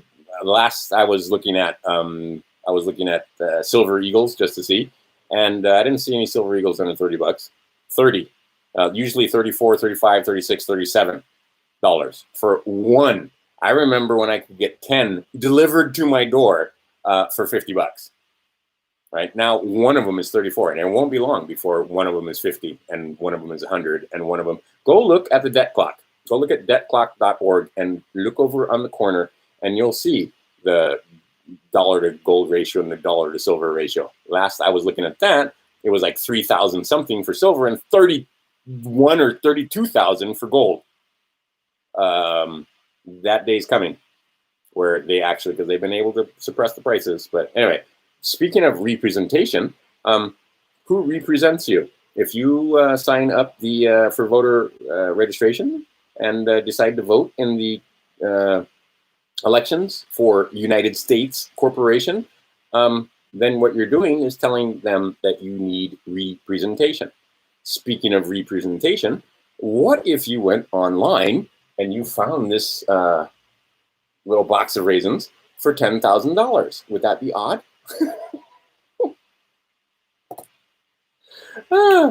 Art. Many crap shit pieces of art selling for $10, $12, $15, $30,000. Mayfair, Wayfair, Wayfair. I made a little video about that. They're selling waifs. They really were selling waifs. And that doesn't mean that they were putting children in little boxes and shipping them off. That means that you would buy the thing for $10,000 or $12,000, and then there would be an arrangement made for you to get the child that thing represented. And they even gave them the names of the children a lot of times. But you go to Sotheby's, they're involved, and they fucking know what's going on. Oh, shit.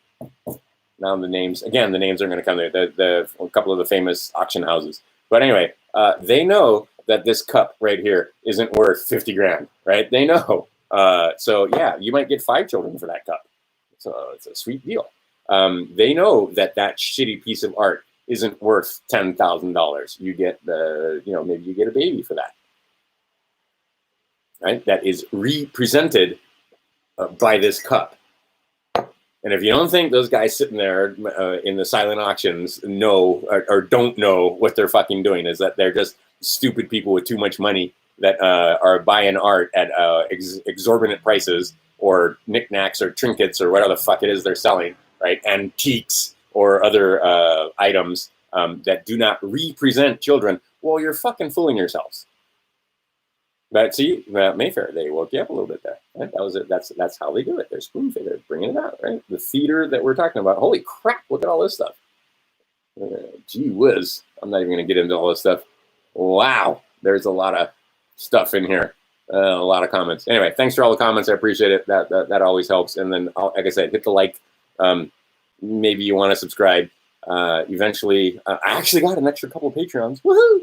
$1 each. And if you do the Patreon thing, I'll stick you into my, I'll give you a link to a website if you have children, if you want it, that want to learn mathematics. I mean, hours and hours of video and so forth showing you a easier, better way to impart mathematics on your children. Because if more of the populace could do mathematics, we wouldn't be in this fucking mess. Because, like I said, it just basic physics and mathematics, everything they've told you is a lie. The Rona is so clearly, if you can do just the most basic critical thinking, it's amazing that they're, or it's not amazing anymore.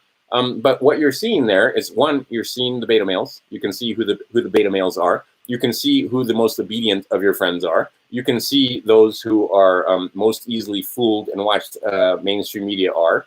It's showing you clearly who these people are, right? Back after 9/11, you couldn't tell who was stupid enough to believe that 2 planes could knock down 3 buildings and that they would fall at free fall speed. And I had arguments with physicists about this, guys that had degrees in physics, trying to tell me that, no, that's what happens when a plane runs into a building like that. I had been to the World Trade Center in some of my travels because at the time, those were the tallest buildings in the United States. So I have a thing. When I went to Chicago, I went to they took my boys and we went to the top of all the tallest buildings in Chicago. When I was in New York, I went to the top of all the tallest buildings in New York that would let you. A lot of them wouldn't let you. But World Trade Center, they used to have tours and all kind of stuff, and you could ride the express elevator, and it was totally cool. And ain't no fucking way that a plane made out of aluminum knocked those buildings to the ground. That was a cremation of care ceremony, basically. That was the 2 pillars. That, like I said, the fucking symbolism, once you start doing some gematria, what day was it on? September 11th? I mean, fuck. Anyhow, the point being is that if you could do even just a little bit of mathematics and physics and critical thinking, it would be pretty clear that that didn't happen the way they told it to you. That was a lie. They've been lying. And then they used that lie to start wars and go out, right? How many ponies? 4 ponies. Divide and conquer. You just say it over and over again until you know them. Divide and conquer. These are the 4 horsemen of the apocalypse. And like I said, how many ways are there to read that story in the Revelations? Right? There's multiple ways to cipher that. So this is just a cipher. This is not the cipher. It's one of the ciphers. But anyway, divide and conquer. Those 4 ponies represent many different things, is what I'm trying to say. But when it comes to what I'm talking about here, it's divide and conquer, pestilence, or threat of pestilence, just as good as, right? Threat of attack, just as good as attack, ask Sun Tzu. Famine, war. Then we're headed for war. We're headed for famine and war, no question. This is coming. Unless we cut it off at the pass, and we won't. We won't.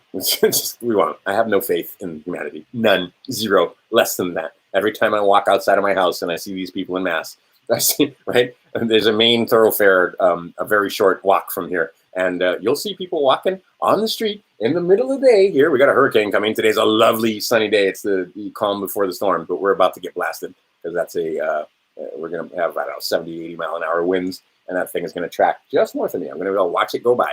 But anyway, the idea being is that these guys are on the side of or walking on the sidewalk by themselves in a mask. These are your countrymen, driving in their cars with a mask on, going to the store, right? And like I said, in this state, you can't go into a store without a mask on. These fuckers aren't turning anything around. Simple as that. So. Getting back to before I interrupted myself with the Romans and their book 42, Gospel according to Thomas. Go read it, and see, Google will show it right to you. There used to be a time when you'd have to go to a library and do all your Thomas 42. What does it say?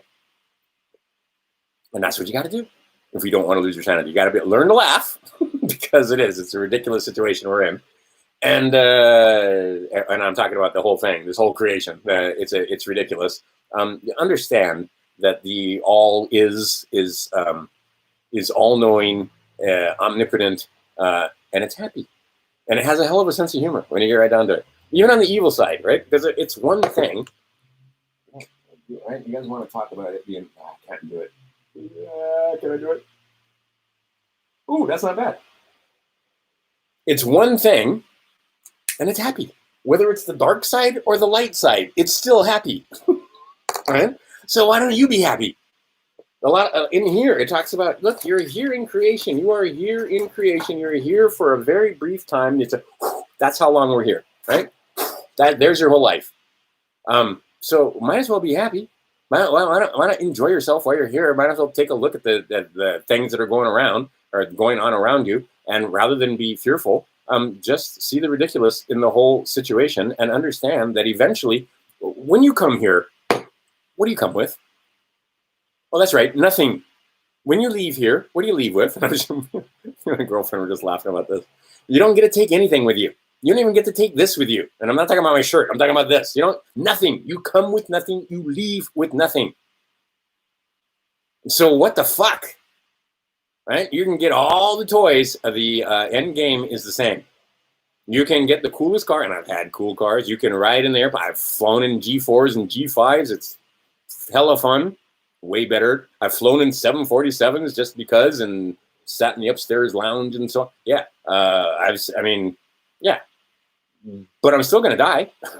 And so are you. And so are they. And there's a few of them that are very, very frustrated by this fact. Right?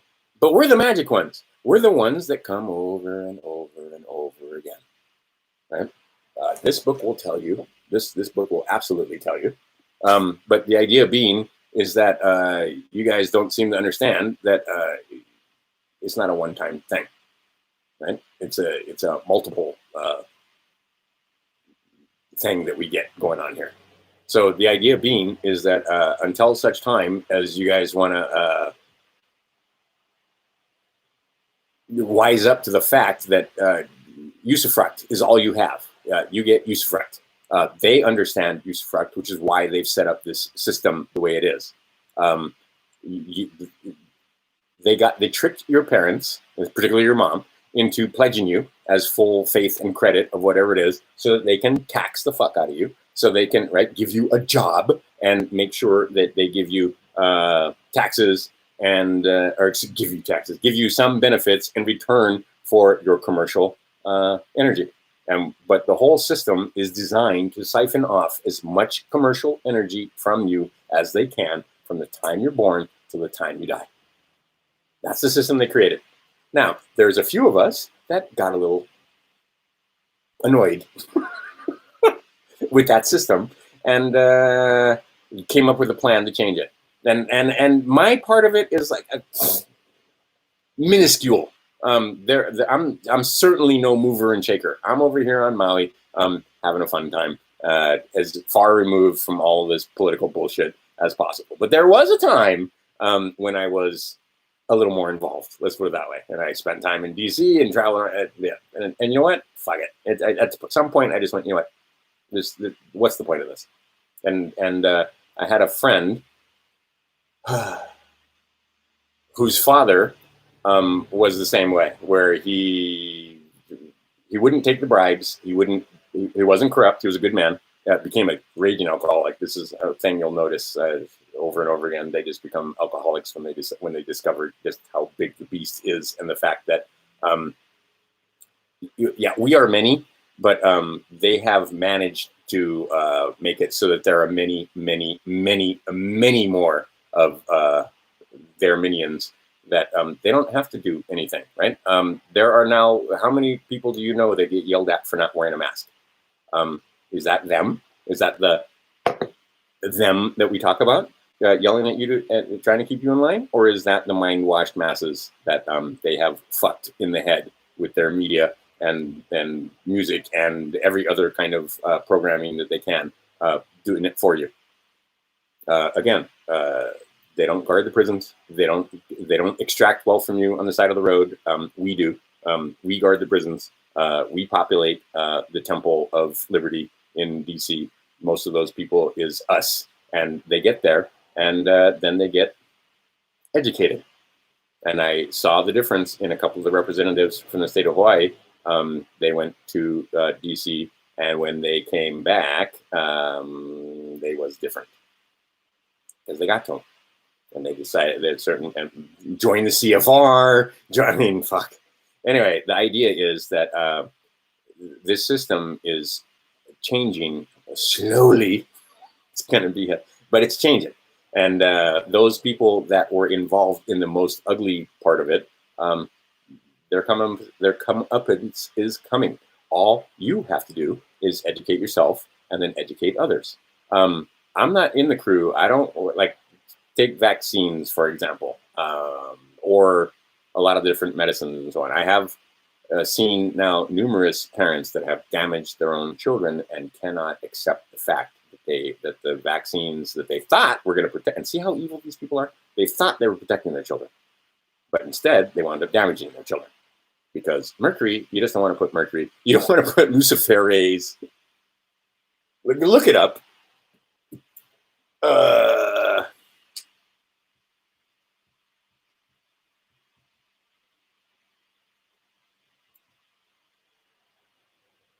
I can't spell to save my life. Luciferase. It's a thing. Lucifer. Yeah, there you go. Luciferase. There you go. The light bringer A's. Yeah. In the coronavirus vaccine or the Rona thing. Yeah. Luciferase. Are you fucking kidding me? Yeah. Go look it up. It's a thing. It's a fucking thing. Maybe, just maybe, you don't want to put this into your children. I'm just saying. Yeah, see, there you go. People walking around on a bright sunny day like today, wearing their masks, injecting their children with luciferase to save them from the virus, from the Rona. No, you're going to find out that I would hope you would think that this would not be a good idea. just hoping. But overall, as cynical as I am, the long haul is going to be better. Like, we come out the other side, like I said, we're having energy. Apparently we get inertia. Apparently, right, that the concept that gravity doesn't work the way that you've been lied to. It doesn't work that way. You think that it pulls, it doesn't pull, it pushes. And there's a way to break that push. And right there, if you understand even just that much, ooh, the energy that you can release. And like I said, trumps and spinning magnets and anybody that tells you that solar and wind is the only way to go, yeah, foolish. Take a look. Why is palladium? Take a look at the price of palladium. Why is palladium so high? A long time ago, I talked about you might want to have 1 or 2 coins of palladium back when they were like $250 a piece. $250 for palladium. Why? Because palladium, there is energy there. And that's the low energy nuclear reaction, otherwise known as cold fusion. You need pure palladium. And oh, look at the price of palladium. What a coincidence. Turns out, there are those that understand and are hoarding that palladium because they understand that that metal is going to be very, very, very important going forward in the future for energy creation. Same thing, silver, when it comes to a lot of the devices that are coming your way. Like I said, it's going to be cool. Like I said, you can't. Do I look unhappy and upset and offended and nervous? No, I'm grinning like the Cheshire Cat because I'm telling you, the stuff that's coming will blow your minds, and it's going to be awesome. And you're going to need silver to make some of these devices because there isn't anything, we can't make any conductor or any other that has the same properties as this natural thing called silver.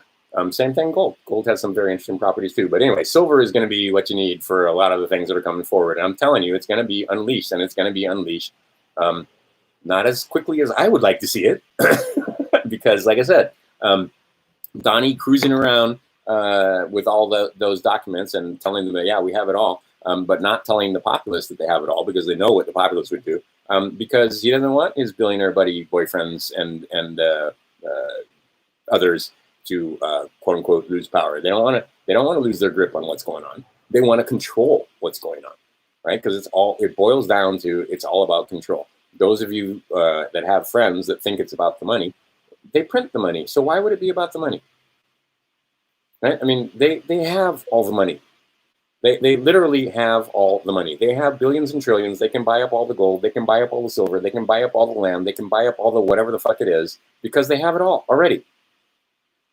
So why? So maybe you need to raise your consciousness up to the point where you understand that this isn't about the money.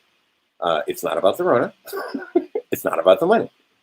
Anyway, the idea being is that, right, the pharmaceutical companies, could they expose the pharmaceutical companies for what they are? I mean, the guy, yeah, he's the president, and there's only so much a president can do, and it used to piss me off when they would make excuses for Barack Obama. Oh, he's just the president. The president's a pretty powerful position. Is he the top dog? Is he the apex of the pyramid? No. I don't think that at all. I'm not so foolish as to think that that's a mid-level manager. And like I said, you'll never, ever, ever see those bloodlines, those people that going back to whoever the hell spliced those telomeres together and managed to, like I said, is this true? I don't know, but it seems that this is a viable theory that, yeah, there were some of the Elohim that had sex with these monkeys, and the monkeys that had sex with those Elohim have kept track of their bloodlines ever since. Like I said, is that the case? Is that a true story? Is that wild conspiracy theory? Is that just one of the infinite possibilities of what happened? You know, some things are more probable than others. What is it there? As I have a younger boy, he says, what is it? Possible, but not probable, right? Okay, so that's it's a possibility. It has a higher probability than some of the other theories I've heard out there. Is that the only theory? Is that the absolute? I don't know. I can't tell you one way or the other. You got to decide for yourself. Maybe do some prayer and meditation and figure it out.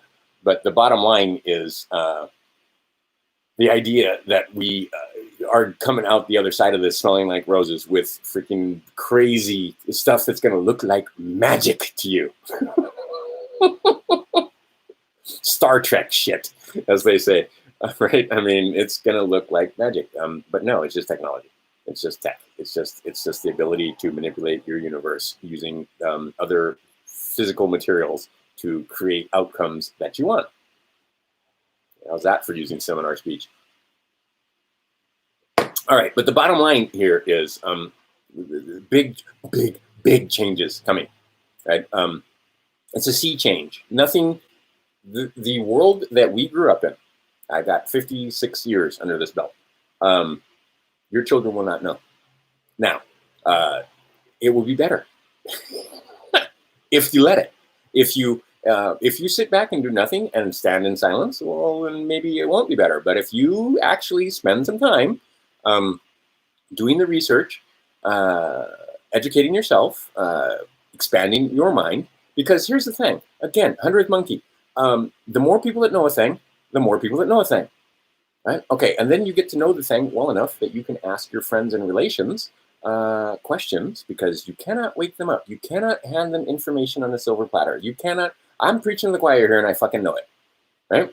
Overall, there's nothing here on this whole video that I have said that is probably new to most any of you. Just put it out in ranting form, all in one,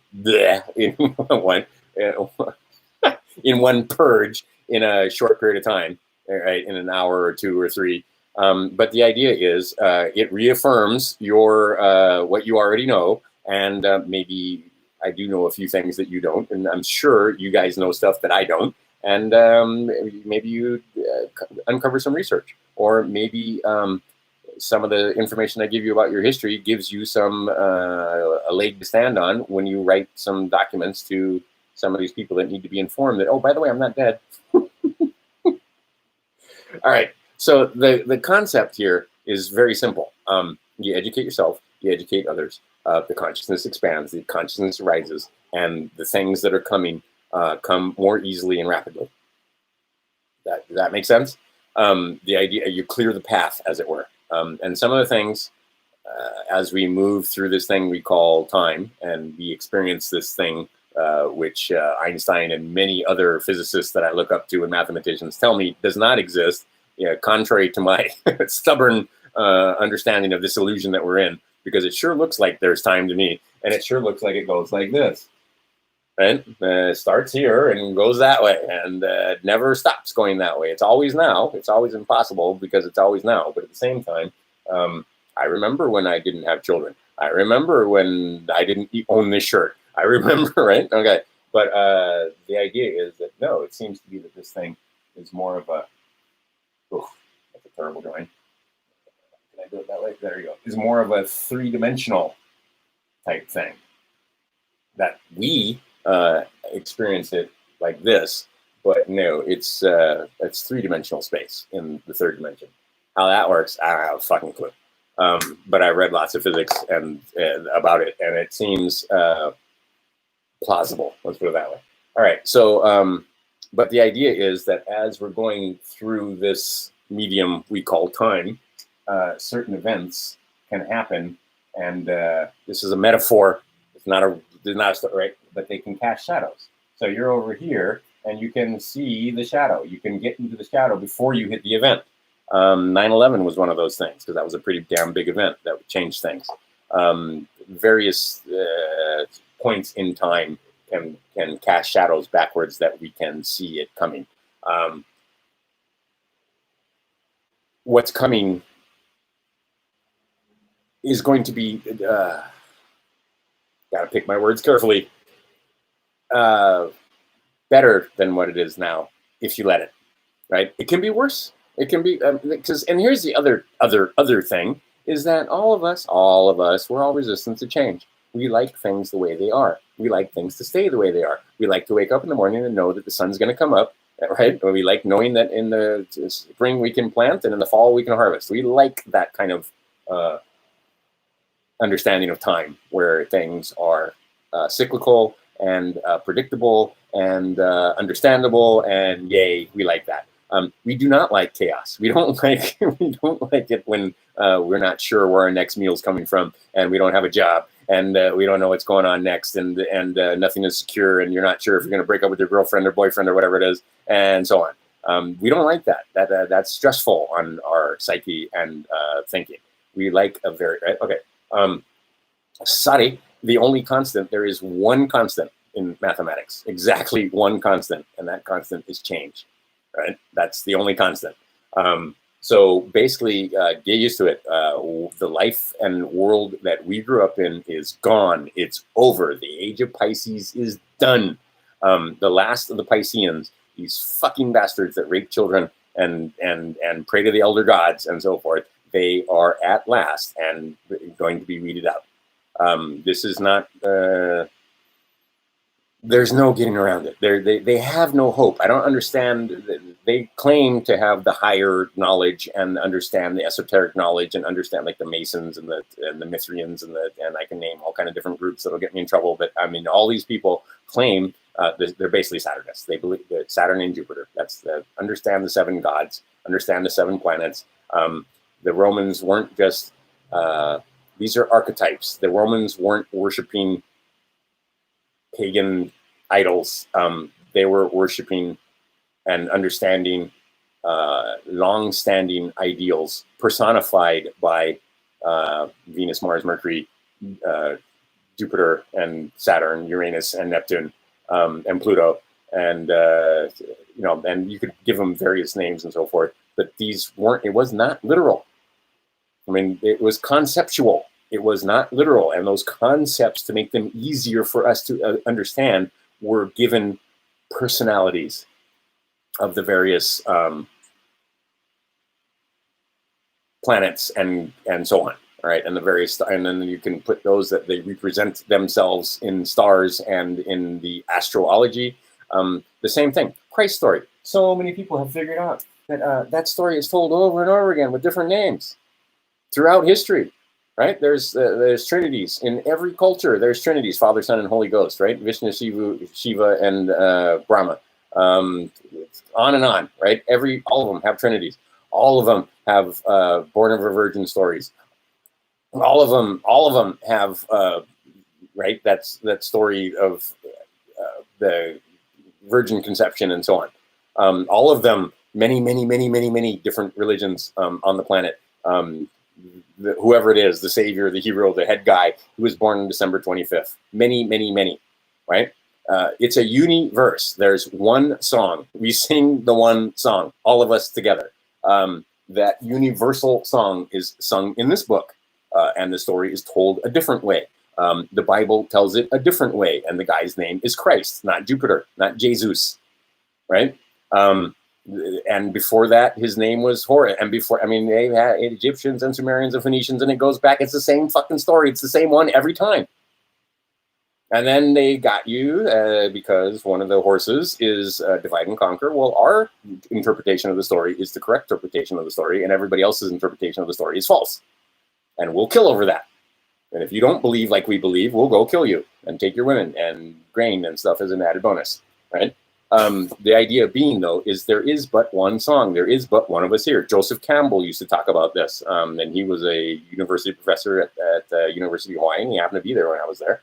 But his Hero with a Thousand Faces and many of his other books talks about the fact that there's one fucking story going on here because there's one of us here.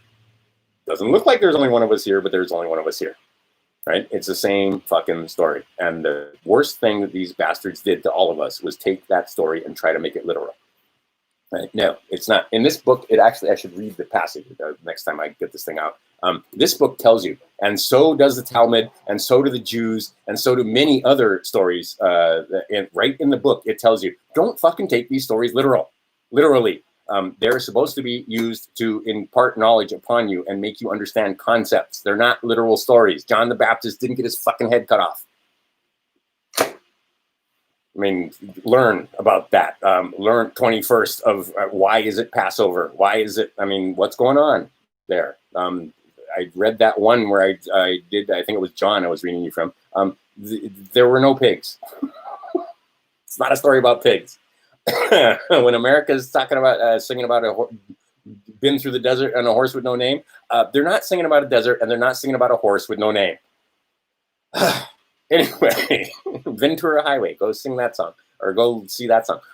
Hotel California, that was actually pretty close to literal. But I mean, the concept that he wasn't singing about a hotel in California. That's not what the Hotel California song was about. He was letting you know through verse what the fuck was going on in California. But these archetypes and these stories are the same throughout history, have been, will always be. And what they've done is fucked with our story to fuck with your mind so that they can control you, so that they can extract as much wealth from you from cradle to commercial energy. You are a Duracell. That's all you are to them. All right. You want out of that? You need to educate self, and you need to be able to stand on your square, and you need to be able to tell them that I'm not a dead thing. You don't own my soul. You don't own my person. I am able to make my own choices and decisions. I am able to raise my own children. I don't fucking need your help. You don't get to tell me what to do. I'm not putting a fucking mask on. Fuck you. You can't do that if you have no standing. If you are a U.S. person, yes, they can tell you to put a mask on. Yes, they can whisk you away in a van after the president declares you an enemy combatant. If you, right? NDAA. Many people have, who wrote that? And see, I was having a little argument with a friend of mine, and I knew that was signed in 2013. It had to be 13. That was the sign. The man's name was Barack Obama, and on the 26th day of December, 2013, he signed the NDAA. And now people are looking back at that and going, yep, and Trump has all of this power because Obama signed the NDAA. This is where they come and take your stuff if they want. Let's say you're prepping. Let's say you took my advice and you decided to get 90 days worth of food. And then they come over to your house and go, oh, wait a minute, you got 90 days worth of food. So we're going to distribute it to your friends because none of your friends have any food. And DNA says they can do that. Right? whoever's in the White House, the man that you call president of Corporation United States, he declares you an enemy combatant, they can hold you indefinitely without charge. It's in black and white, and it's 7 years it's been sitting there, and now all of a sudden people are looking at this. One of the great memes I saw is, if you can't handle a couple of little, kidnappings by your government, maybe socialism isn't for you. But the idea is that, all the rights that you think you have, you ain't got no inalienable rights if you are a U.S. person, if you are represented by the corporation or by members of the corporation. You got no rights, none. Those are not unalienable rights. Those are civil liberties. Those are privileges that can be given or taken at their leisure. You want out of that, you're going to have to educate yourself, and there's going to be some paperwork you got to do, and there's going to be some people you need to inform ahead of time, not on the side of the road in the dark because you weren't wearing your seatbelt, or your taillight was out, or you were going too fast, or you didn't come to a complete stop at that stop sign, or where the fuck it is, right? That's not the time to try and assert your inalienable rights. The time to do that is now, when it's not raining, when it's not a problem, and you have time to write things down. And this is the other thing. Work on your penmanship, because the documents that have the most standing are the ones that are, quote unquote, handwritten. They don't have to be long, but it's the hand given by your hand. And then you can retype them into a form that is easily, like my writing is chicken scratch. So you might want to, I don't have one around here, but you might want to say that, the original is in blue ink or maybe purple ink, and bears my autograph and some stamps and seals on it. The paper that you're reading right now is a copy. It is the original, and you'll put your sign and your fingerprints and stuff on it. But the original document that this document represents is handwritten by me, right? So I'm going to print this out on the printer for your convenience so that you can read it easily, but understand that this is not the original document. The original has been retained for my records. This is for you. All right. So like I said, there's ways of going about this. And then when you get those things, then you got to learn how to endorse and so on and so forth. But the idea is you want out from under the Whore of Babylon. The Whore of Babylon is falling as we speak. The Whore of Babylon is falling over. Donnie is there to push and make sure that the Whore of Babylon falls over. But he's not there to enrich you. He's there to enrich his friends who have standing. He's not there to free the slaves. He's there to make sure that the slaves are happy, right? He's said it on more than one occasion. Happiness through the nation state. The nation state is a large plantation. Ours is a great plantation. I have been from Maine to Maui. I have traveled this country. It took me 3 years. If there's a city of 20,000 people in it, let's say back till 1996 or so, I've been there. Right? There's plenty of cities at 20,000 people that I haven't been to now because the population has grown since then. But back in the day, I traveled 3 cities a week, and I went to state after state after state. If you, I've been to yours. I've been to anybody here, all 11 of you that are watching, and anybody here that made comments. I guarantee you, I've been to your city. If it's any of the capital cities, been there. Any of the larger cities, been there. Any of the famous cities, the West Coast cities and so forth, been there. But little tiny ones too, like small scary ones in Bama and Mississippi and Oregon.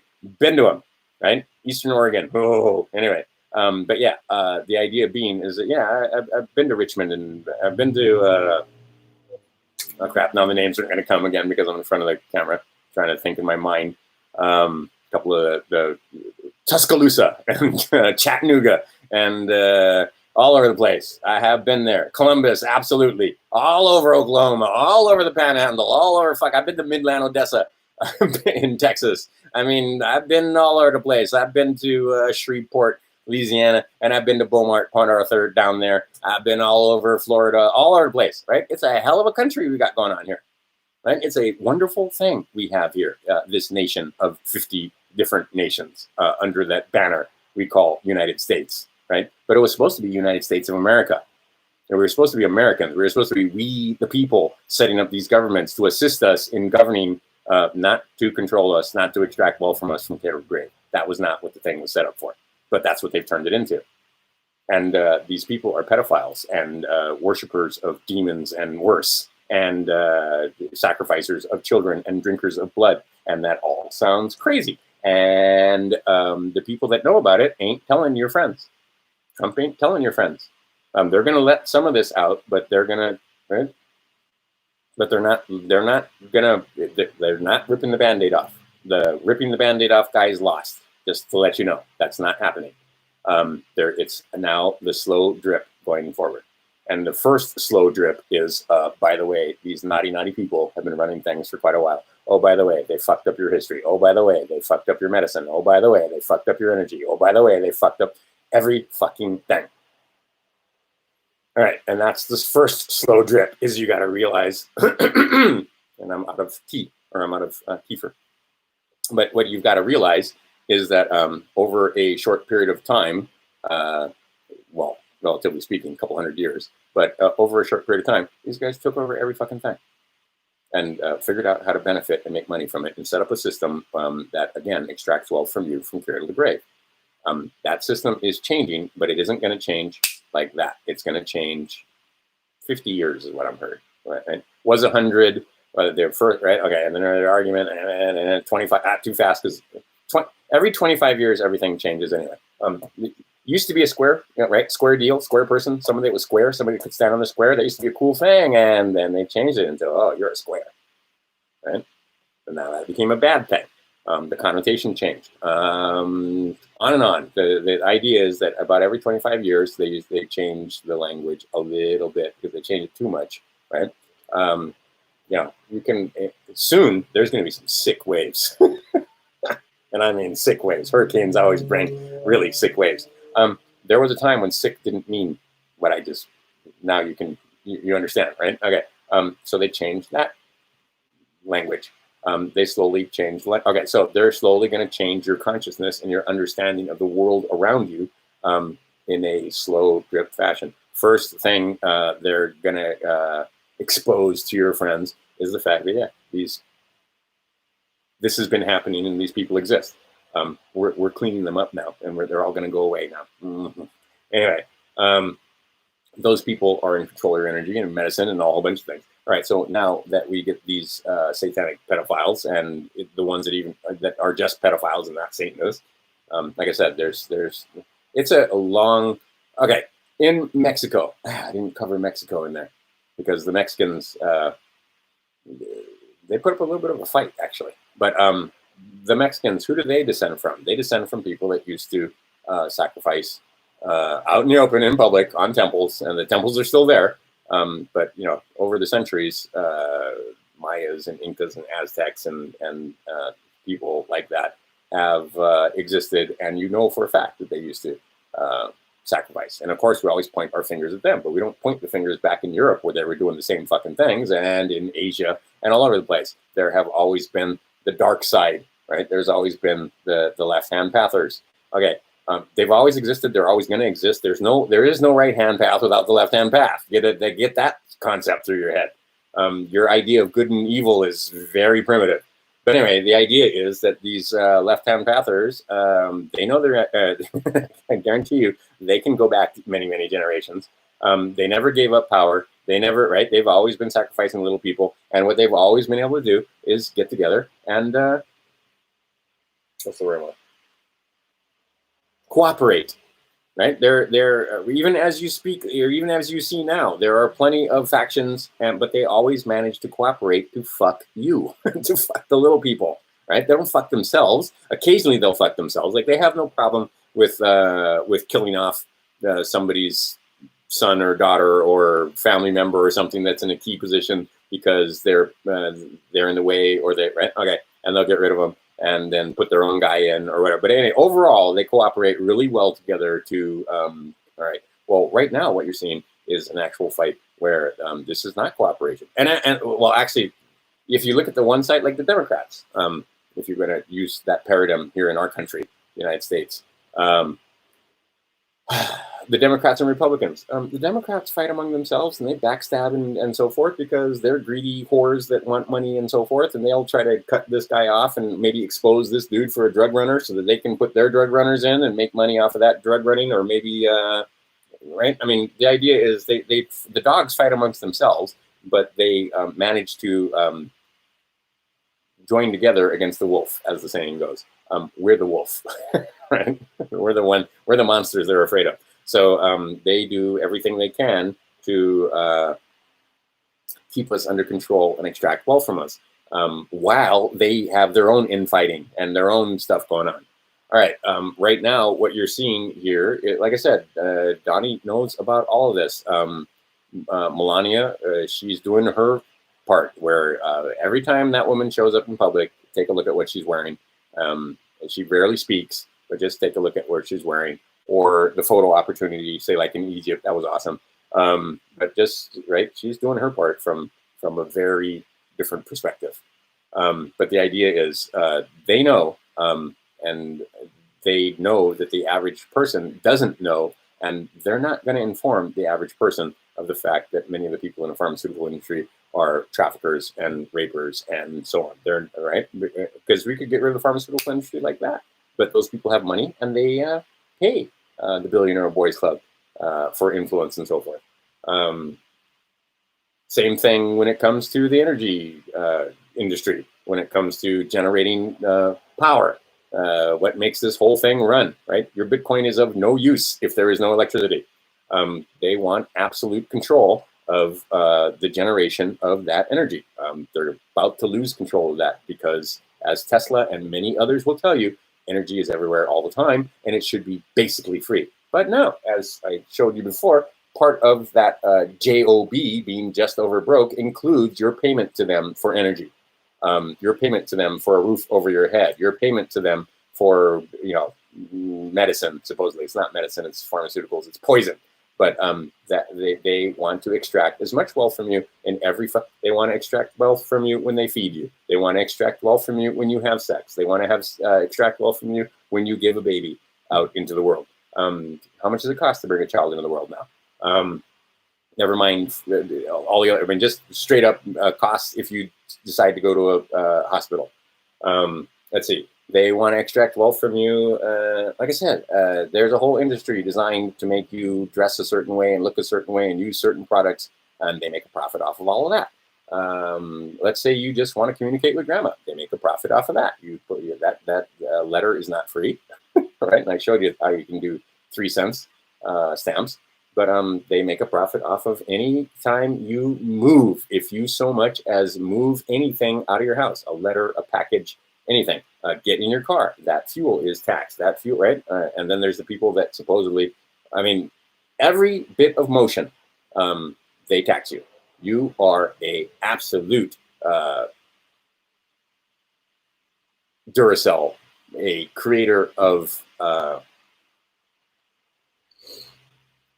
just commercial energy is the best way to use it. Just commercial energy, and that commercial energy can be branded with dollar bills, can be branded with, but whatever they, if they make a profit off of that commercial energy in every way, shape, or form, whether it's parasitically by taxing and fees and license, or whether it's actually just making a profit off for selling you something that should be basically dirt cheap, right? Oil should be a lot cheaper than $40 a barrel right now.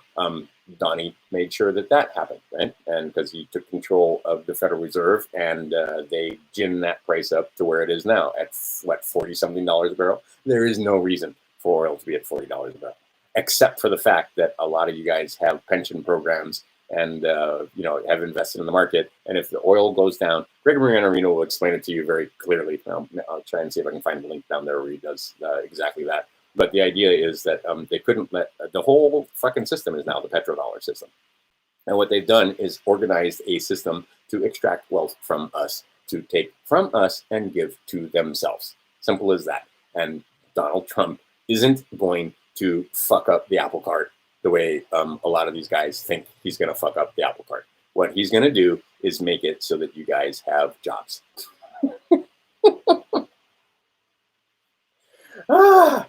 You ain't gonna get rich, Free energy? Fuck that. Why would you want free energy? Why would they want to give you free energy? That's all his billionaire buddies that are in the petroleum industry and other wind and solar and so forth. No. Perfect health? Fuck no, they're not giving you perfect health. Right? There should be devices that basically clear up any energetic imbalances in your body, right? Because when you get right down to it, this is just a physical manifestation of the energy that's, anyway, I'm not going down that road. But the idea is it would look like magic to you and you'd be healed like that, right? In almost no time, in very short order, not weeks or months, but days, whatever the fuck it is. Remove toxins and poisons from a physical person. They have ways of doing that. But no, instead, they don't remove toxins from your physical person. They give you toxins, right? I can open my mouth and you can look in there and you can find mercury, right? The amalgams that are in my mouth to fill the cavities that I got because when I was a child, sugar was a great thing. And right there is the slowest poison, right? Even just putting that up, your average slave can't understand the concept that sugar is poison. It is the slowest poison, but it is the surest poison. Anyway, it'll fuck up your teeth. It'll fuck up your kidneys. It'll fuck up your skin. It'll fuck up your hair. It'll fuck up everything. Sugar is not good for you, period. It's delicious, though. And I live in the state that grew the most sugar for almost the whole planet for a while there. Then it was just the United States. And then they moved their sugar operations into other places where they could pay the slaves even less than they paid the slaves here. And they pay them with debt. They still pay them with debt. They pay you with debt. Anyhow, but the idea being is that none of that all can change with education. So now sugar doesn't affect me because I don't use sugar, right? I mean, very, very little. And if I do make sugar, or do use sugar, I feed it to other creatures that turn it into vitamin V and vitamin B and other enzymes and so forth. I basically kefir grains, and then I drink the sugar. But I don't eat sugar directly. I don't put it in my tea. I don't put sugar in my food. If anything, if I want sweetener, honey, right, from a bee. But even that, you should keep it to a minimum. But the idea is, yeah, they absolutely poison us. And again, are they giving you the poison, or do you go and buy the poison with your free will? Walk into the with your FRNs that you've earned from a job that you fucking hate. Cruise down to the local distribution center. Is anybody over there forcing you to buy sugar-filled food that causes you disease and diabetes and other things? Right? You know, look at the health in this nation of the people that are fat and unhealthy and so on. Were they forced to do that? Oh, sort of, because they were programmed. They were told, and because these things are very easy to manipulate, and sugar does taste good. Take some sugar, put it in a sugar bowl, lick your finger, put it in a sugar bowl, and put that on an infant's mouth. They will smile. Sugar makes a baby smile. It really does. So they learned how to take that very basic instinct and trick you into eating foods that are absolutely not healthy from you. And then they make money off of that, right? When you get sick, when you get diabetic, when you get whatever the hell it is. People that are really healthy aren't worried about the Rona, right? So there you go. I'm not worried about the Rona even slightly. I'm not worried about dying of diabetes. I'm not worried about a lot of the different things here, and especially if you change your standing. I'm at, like Obamacare, for example. Even back then, I was out of the system when it came to the tax thing, so I could give a fuck, right? I mean, the idea that they were going to try and charge you for health care that you, how are they going to do it? Via the IRS? Well, me and the IRS have a little understanding. They know that I don't have any income from inside. I'm not within. And that I am a living thing. But that was the only agency that I let know. Right? The rest of the government doesn't have a clue that I exist or that I'm alive or that I'm not, that they don't recognize me. Let's put it that way. So you got to get them to recognize you. But the idea is once you get to the point where you get to that status, things like Obamacare won't affect you. They can raise or lower taxes, does not affect me. Right? I'm not going to get a $1,200 stimulus check. I'm just not. But then again, it's not gonna faze me if they come up with some new tax either, because IRS doesn't collect from me. The idea is you can do the same thing with federal government and just let them know that, hey, you're foreign to me. We don't have a contract. Show me that you have a contract. Right? The other day, like I said, I had a call from a guy and they were like, oh, we got this debt here and blah, blah. And I was like, did you guys buy this debt? And they were like, yes. And I said, well, thanks for buying my debt. I did not have a contract with you. Have a nice day. Conversation over. Have they called back? They haven't called back because they understand that I understand with that simple conversation that the credit and money system in this country is absolutely rigged. But again, it's via your consent, right? It's being your ignorance, actually, is what it boils down to, because you don't understand contract law. So Contract Law for Dummies, probably a good book. Trust Law for Dummies, probably a good book to understand. You should have got this when you were in school, but you didn't. So now go back and understand contracts and endorsements. Endorsements, hugely important. And adhesion contracts. The idea that if I would have sent them a check, they would have cashed the check. And see, it never should have gotten this part in the first place. But back then I was ignorant. I didn't understand how the credit worked and so forth. And anyway, I just, one day it dawned on me that, wait a minute, this is quote unquote unsecured credit. You can't collect. What are you going to do? Send me a letter? The answer is yes. But see, that's not standing on your square when you get down to it. But thieves stealing from thieves is right. But don't be a thief is the idea. Stand on your square. Have integrity in your contracts, and you wouldn't get into that situation. But anyway, the idea with credit, I was ignorant of how some of that works, and now again, I have to recommend for a very small amount of money. That Stop the Pirates guy. I don't get anything out of this. We're not pals. We're not right. We're not work together. But Stop the Pirates. He has letters. He has stuff that will help you understand how this credit system works and how it is that Donnie and the boys have set up this system that, again, extracts wealth from you that way, charging you interest. That book tells you that usury is bad, is a bad thing. But everybody partakes in usury. Everybody, right? Taken out, and now he's got the usury down to zero, right? Zero interest. Anyway, big, and that's a clue right there.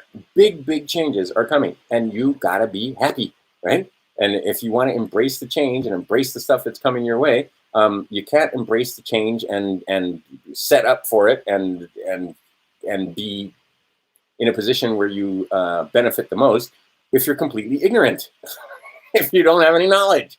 So what you want to do is educate yourself to the point where when these big changes happen, you can be in a position not to get crushed by the big changes, right? I saw this. Well, I didn't see the coronavirus. I didn't see Rona at all. I didn't think for a second that this would happen.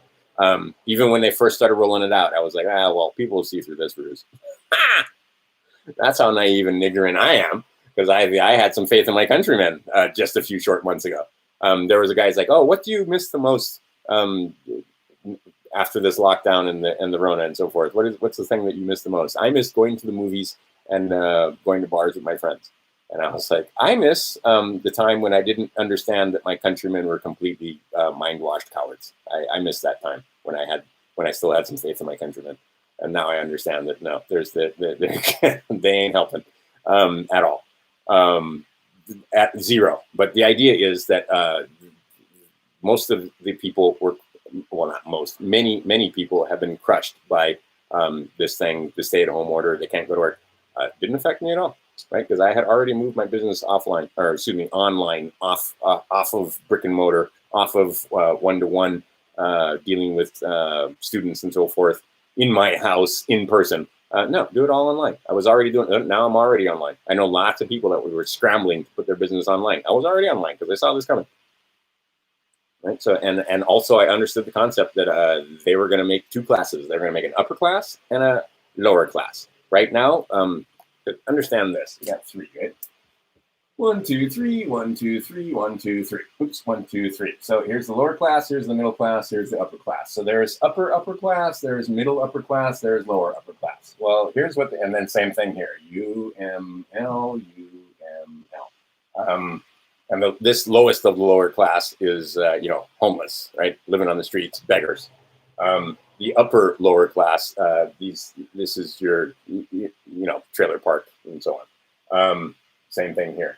What they did is they just got rid of that, right? The lower middle class is now gone. It's gone. They may put them back to work though, because they're going to give you jobs, because here's what they're going to do. And then they're getting rid of that, and they're going to get rid of that. And then you're going to have this and this. And as I've told my sons and many other people here in Hawaii, for example, these guys don't cut their own lawns, right?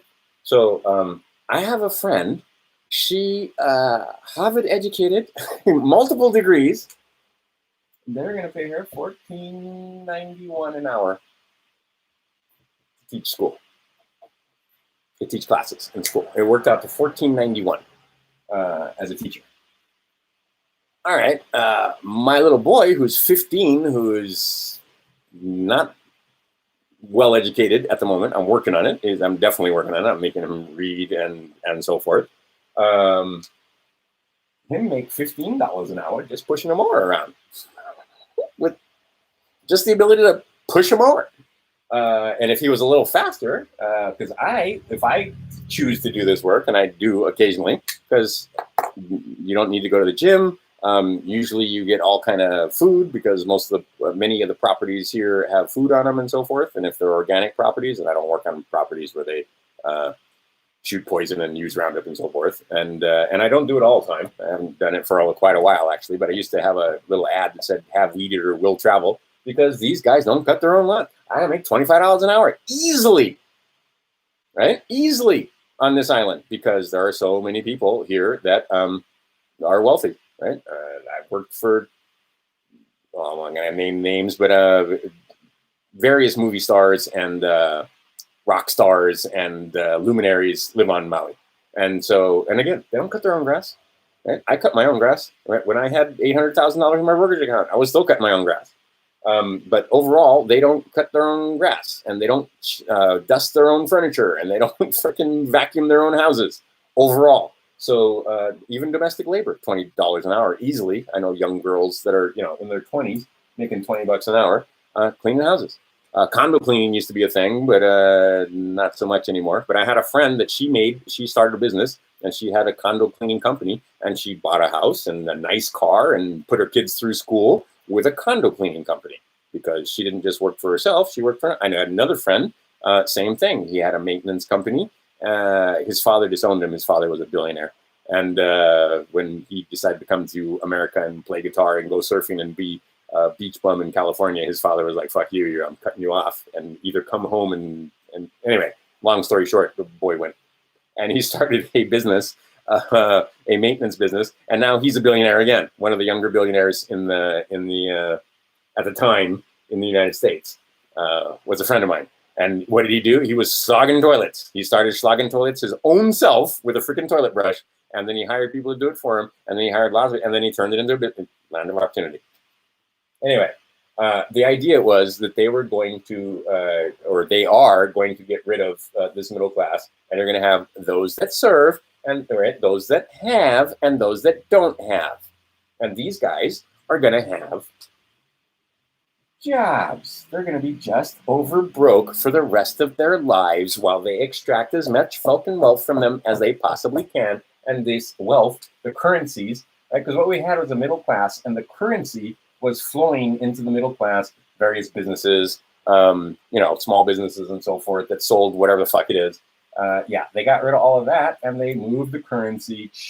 They moved that current up here. So now Jeff Bezos, now Target, now Walmart. So now the Walton family, now that, right? They all make, because that money has just been diverted into the upper class, right? And then while they divert the money to the upper class, these fucking parasites, sales tax, income tax, tax, whatever the fuck it is, fee or license, whatever. All right. So they pull as much money out of that current as they can for themselves. Actually, that's the wrong way. It goes this way. Right? Before you even spend, right, they take a piece of that. You pay with your credit card, right? You pay with your credit or your debit card. Oh, they take a little piece of that, right? Oh, it's only a couple percent. You understand how, right? Anyway, they're fucking you.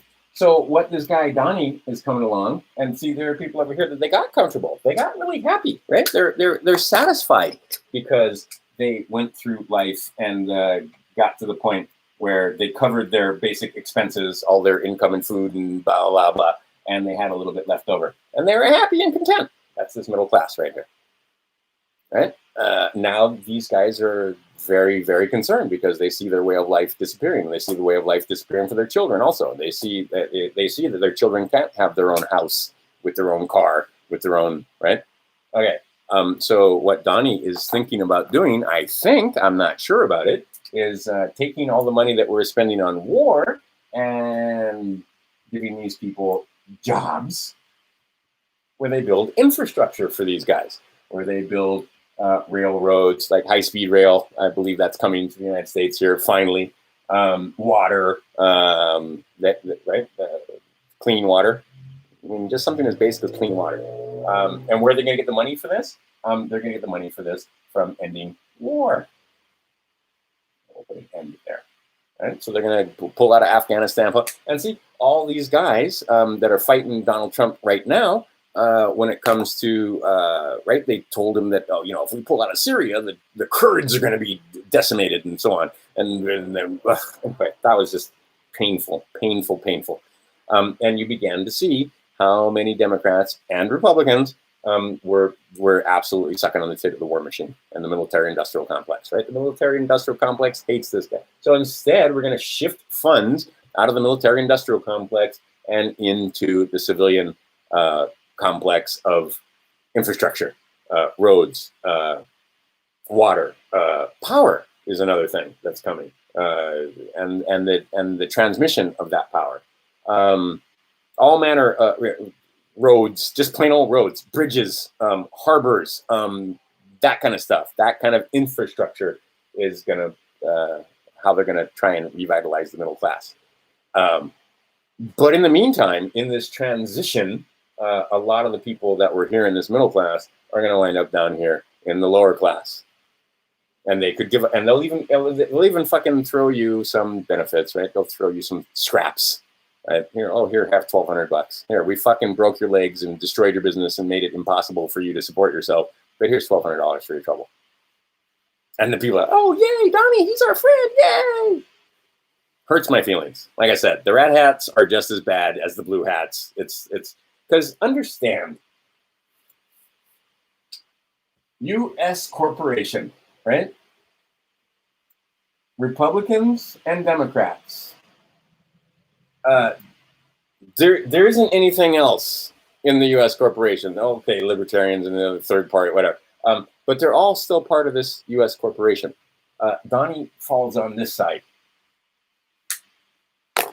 right? And I would say, and I will agree again that homeboy didn't have to do any of this. He's got a fucking supermodel wife and $1 billion in the that he had at his disposal. He did not have to become president of this corporation and try to make some changes. Didn't have to. Absolutely didn't. But he absolutely decided that what was going on with these fucking child-snatching, pedophiling, blood-drinking, demon-worshipping creatures needed to come to an end. And, well, fuck. And then there was this other guy, what was his name? JFK. Yeah, JFK started this thing because the CIA and a few others, he saw what they were doing, and he saw how they were going to strangle you with that Federal Reserve system. Because you got to remember, I've been to Hong Kong. And in Hong Kong, there were multiple banks. It's all currency, but it's issued by different banks. Right? That's the way it used to be in the United States. You used to have banks that would, various banks that would, okay. The Federal Reserve got rid of all competition and made it so that one bank, the central bank, issued all of our currency. They're all the same notes. Okay, so, and they took all the silver. Like I said, right, go from, this again, it's a repeat, but 1933, they got you to turn in all your gold. And then wait a while, and we get to 1964. They take all the silver. And then 1971. Get us off the gold standard the rest of the way. So now this job is complete that started there. And then 1982, these fuckers are so greedy, they took all the copper out of our pennies. And now 2020, there's a coin shortage. Please pay with exact change so we can suck all the coinage out of this country because the coins have more value than the paper. They're changing the currency. They're about to change the thing that we use as a medium of exchange. If you can't see that coming, I don't know how it is you're that blind, but I mean, they're changing the currency. So again, having you around again. All right. So if you've got silver already, well, when they change the currency, you're cool, right? There's going to be casualties in war. So the trick is not becoming a casualty. We are in right now what you guys are, see, most people are thinking that World War III is going to be this kind of World War III, and we're going to be dropping nukes on each other and bombs and so forth. No, we're in the middle of World War III right now. This is the precursor, and it's being fought with, like, take a look at the flooding that's going on in China, right? And then, this is awesome. Take a look at the commodities chart. I'll see if I can find one and put it below, but find your own downtime. Go Google, even Google will show you that. Commodities are as low as they've ever been. Now what's happening? Oh, the Chinese are buying up our commodities like fucking crazy. They're buying corn, and they're buying soybeans, and they're buying all kind of stuff because of the flooding and damaging over there. Xi and Trump putting on a good show, putting on good theater. But the bottom line is Xi getting a hell of a deal on American commodities. United States corporations that big agribusinesses and so forth have the lowest prices on corn, wheat, soy, silver, gold. I mean, even though gold hit an all-time high, it's still very much off of what it should be. It should be in the tens of thousands, and it's not even 2,000. Silver should be in the hundreds, and it's not even 30. But corn and soy, and if you played in the markets, you know that these prices are as low as they've ever been. It's a good time to go long commodities. Who's buying up commodities in huge amounts? How does that? Oh, that works out great for the Chinese, doesn't it? When they buy, they're not buying our commodities at high prices. So are farmers selling? Anyway, again, who was in that middle class? No, they want the farmers down at sharecropper status is what they want. They don't want farmers being middle class and comfortable and sending their kids to college and no, they don't want any of that. I mean, for fuck's sake, people, Trump is not your friend. And I know in this crew that's crazy talk and people get upset about it, but boy, ain't your friend. He is friend of billionaire bankers. If you're a billionaire banker, he's your friend. But I doubt seriously that there are any billionaire bankers watching this. Simple as that. The idea is that, the billionaires are going to make money for themselves. And is he a better option than, say, Hillary Clinton? Well, for fuck, sure. No question. Or Bernie Sanders. Oh, my God. Or pretty much anything the Democrats have to offer up. Yeah, he's a better option than that. But again, they got you in that dichotomy. Lesser of two evils is still evil. All right, is he cleaning up the pedophile? Yes, absolutely, absolutely. Anybody that tries to tell you that all these pedophile busts and all the shit in Ghislaine, Maxwell, and all this other stuff that happened would have happened if Trump didn't get into office is a liar and stupid. I mean, just stupid. And you probably shouldn't listen to them and don't let your children hang around with them. But the idea is that there is absolutely no way that the billionaires are going to give the power to the people. It's just not going to happen. But is he better than Clinton would have been? Yeah. Is he better than Obama? Yeah. Is he better than Bush? Yes. Is he better than William Jefferson Clinton? Yes. Is he better than the Poppy Bush? Oh, fuck yeah. Poppy Bush, probably one of the more evil. That man was truly evil. Like, we'll see how much comes out about him because he's dead and most people won't care. But I mean, if you find, that man was beyond, just didn't give a fuck about you. And the carnage and damage that he did to not just the United States, but around the world. Ronnie Reagan. Yeah, probably better, right? I mean, this is probably one of the better presidents when it comes down to it that this nation has seen in my lifetime, for sure. Better, But at the same time, not your friend. You're getting, it's like when you're mining for gold, a lot of the primary mines, silver is, or maybe they're many other rare earth minerals and so forth, and silver just happens to be a byproduct of their mining. Okay, the benefits for you just happens to be a byproduct of the things that he's doing to make things good for his billionaire buddies, right? For that class. Yeah, you're going to get some table scraps. You are. and it's going to be, but at the same time, and he is thwarting the plan that, and there was, and it becomes clear that people have figured out that there absolutely was a 16, 24-year plan to absolutely get rid of the last bastion of freedom, the limited freedom that we had, where we have these gun-owning idealists called, U.S. persons left on the planet. They had planned to get rid of us. Yes, they had absolutely planned to absolutely subjugate us, get us to turn in our guns, get the mommies to make you turn in your guns, because, having a gun was a threat to their fucking children, because these fucking women were too stupid to understand that the people that have guns are the only thing standing between them and absolute tyranny. I mean, you can see what they wanted to do, right? But no, because they pulled the false flags and did all the school shootings. They try to make it so that the gun owners were right. They couldn't get us to get rid of our guns. Lo and behold, so the largest standing army ever in the history of ever exists in the United States. Take a look at how many gun permits there are in various states. Those are huge standing armies. The Chinese understand, the Japanese understood back in the day. Yamato said, we can't invade that country because there'd be a fucking gun behind every blade of grass. He didn't say fucking. But the idea being is that there'd be a gun behind every blade of grass, because that's how many of us own guns. So they can't invade us. So by proxy, they do the Rona thing. And the fact that Xi went to Mar-a-Lago, and the fact that they dined in the Forbidden City, what were they talking about? What do you think they were talking about? Okay, because Trump was basically saying that, no, we're not going to surrender to you, and no, we're not going to hand over our sovereignty, and no, you guys aren't going to have the world reserve currency, and no, you guys aren't. All right, but here, I'll tell you what, we'll make a deal, right? And what is he famous for? Art of the deal, right? And he made deals. He made deals with pedophiles. He made deals with child traffickers. He made deals with rapers. He made deals with slavers. Okay. Prove me wrong. Do we have comments over here? Right? Okay. He ain't your fucking friend.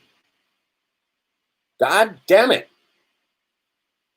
Now, the idea being that is like I said, is it better than it would have been if Hillary Clinton got into power? Absolutely. You can't get an argument out of me on that. Absolutely. I agree. But he's not your friend. He's not here to make sure that your children grow up educated and enlightened and ready to move on and ascend into the next dimension. No. That's not the job. The job is to get you to the point where they can tax you and fee you and license you and take as much money from you as they can from the time you die to the time from the time you're born to the time you die. And then after you die, if you want to go down that esoteric and crazy path, get you to come back and do it a fucking again and again. And every time you do it, it's your first time. You think it is, right? That's the plan. And that's been the plan. And it's been working for millennia. And now, waking up the rest of the way, where you have no fear, where they were telling you that they're going to kill you or get rid of this body, phases you not at all. Because so what? The other side's better. It's as simple as that. It's way better. And just because you get dead doesn't mean you know everything. Many mediums and mystics and other will tell you that just because that spirit doesn't have a body, or it's their medium or whatever the fuck they're doing, doesn't make it enlightened. Doesn't mean it doesn't have an agenda. Doesn't mean it's a good entity. The idea that there are other states of being that are different than this state of being should be pretty clear to most people, although it's still crazy talk. But the idea was not to set you free. The idea was not to raise your consciousness to the point where you could ascend and not be in the third prime material plane, third dimensional prime material plane, whatever you want to call this thing that we're in. No, that was not the idea. The idea was to get you just over broke so that they can tax and license you and continue the matrix, where you were a Duracell and you power the whole system for his billionaire buddies. That's the idea. Right? And his billionaire buddies and him when you get to the pyramid, they're not here. That when we get, like I said, when we get back to talking about the DNA and the Elohim and these 12 and the 300 and the blah, blah, up here and so forth, Trump's way the fuck down there. And we, me and you, yeah, I'm way the hell down there. Maybe I have a little knowledge going up here a little bit because of the people that I've run into and so forth over the years. But no, I'm a peasant just like you. Right? I'm a peasant that just went, wait a minute, what the fuck? Right? You people think you own my sons? What? You think you own me? What? You think you can order me around and tell me what to do? Well, you can because you got all the guns and gloves. You can. Doesn't make it right. But Mike makes right on the planet that you're on right now. So if you want to try and get yourself out from under this huge amount of weight that's on you, the only way out is in. There is but one way out, and that's in.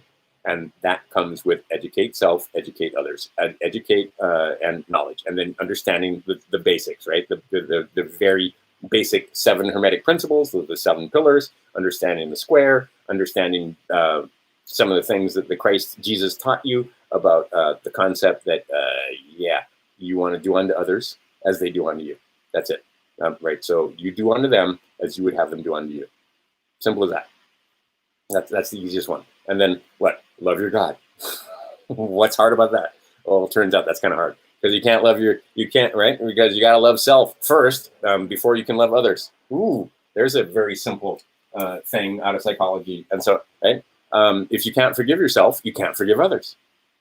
If you can't love yourself, you can't love others. So you need to be able to love yourself and forgive yourself. Well, okay. And then you want to treat people well. Oh, geez, why is this stuff so hard? And that's a rhetorical question that I don't have an answer to. I don't know why it's so hard, but it is. Obviously, look a fucking around, right?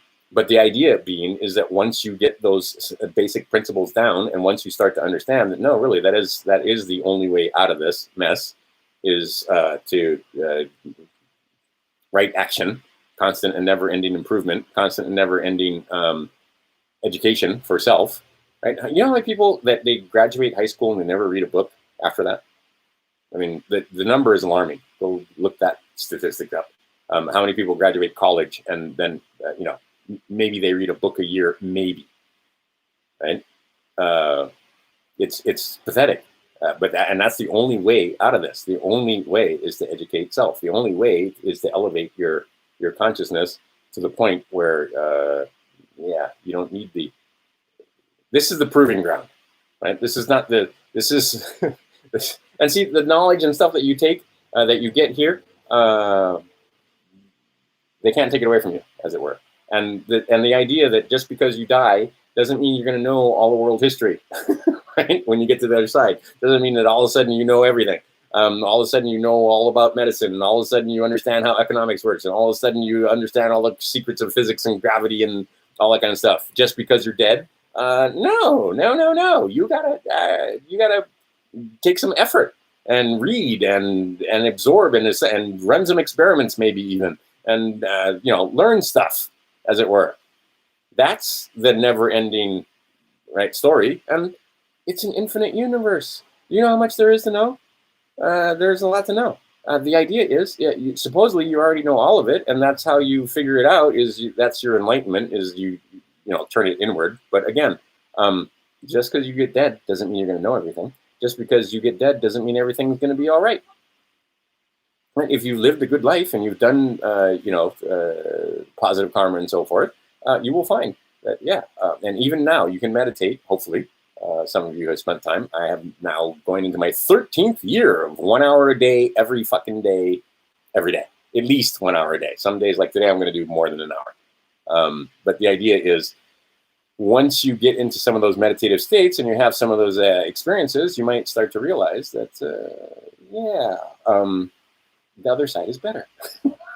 We forgot. We went through that veil of forgetfulness, as the Mormons call it. And like my little boys are very interesting, and many other children that I've dealt with that are very, very young, because occasionally I get to teach 5-year-olds, and 5-year-olds often have little brothers and sisters. And they remember because they were just there. right? We don't remember because I haven't been there for more than 50 years, and you begin to wonder if there is a there. And maybe the story that they told you, that the fact that I know there's plenty of people that believe that when you die, that's it, it's over. And those are the people that will rape children and traffic and do all this other stuff and do horrifying things for money. Because if you are here for one time, well, then you better get yours, right? Better live it up. YOLO. There are many, many, many, many, many other people on the planet who are not deceived and not fooled, and they know that it's a cycle, and the body comes and the body goes. But the thing that you are can't be cut, can't be burned, can't be shot, can't be, right? Okay, I've talked about that numerous times, but that was my grandma. My grandma always used to tell me, what you are, yeah, have no fear, because you can't be cut, you can't be burned, you can't be drowned, you can't be any of that. Right? Only the body can, but you can't. So the idea is that once you start to understand that, and that, again, it's not just lip service, and you start to realize that, wait a minute, that's the worst thing they can do to me is get rid of this body. I'll still be here. And yeah, you'll miss all your friends and family and so forth, but you're not going anywhere. You came with nothing. You're always going to be here. I mean, see, and now the words start to fall down, because here, what are we talking about when I talk about being here or there? But the idea is that, yeah, they can't. What's the worst they can do to you is to get rid of your body. That's the most they can do. But that doesn't get rid of you. That gets rid of your body. So if you're not worried about, and see that, then you become fearless, and now they can't eat your louche. Now they can't control you, or manipulate you is probably the better term, because they can control you, and I'm controlled for sure. It's like I can't. Is there anybody that really can just do what the fuck they want anytime they want? The answer is no. There are for you as possible throughout your lifetime. So what you want to do is, again, set self free with knowledge and information, and understand that this whole political scape and theater that's going on, you need to become the passerby, right? Become passersby. You observe, and it does not affect you one way or another. But the way to you, but you have to do some stuff to get to the point where, like for me, Obamacare had no effect on me whatsoever. None, one way or the other. However that went, didn't bother me at all. Same thing when it comes to a lot of the other things that are coming down the pike. You get to the point where, yeah, there's a war going on. You're not a casualty. Soon that war will be what you're thinking of as, guns and so forth, and actual armies and navies shooting stuff at each other. But right now, we are absolutely in the precursor to that war. And what you're seeing here is, we'll see how it goes. But the theater is great, because there are those that are in high positions that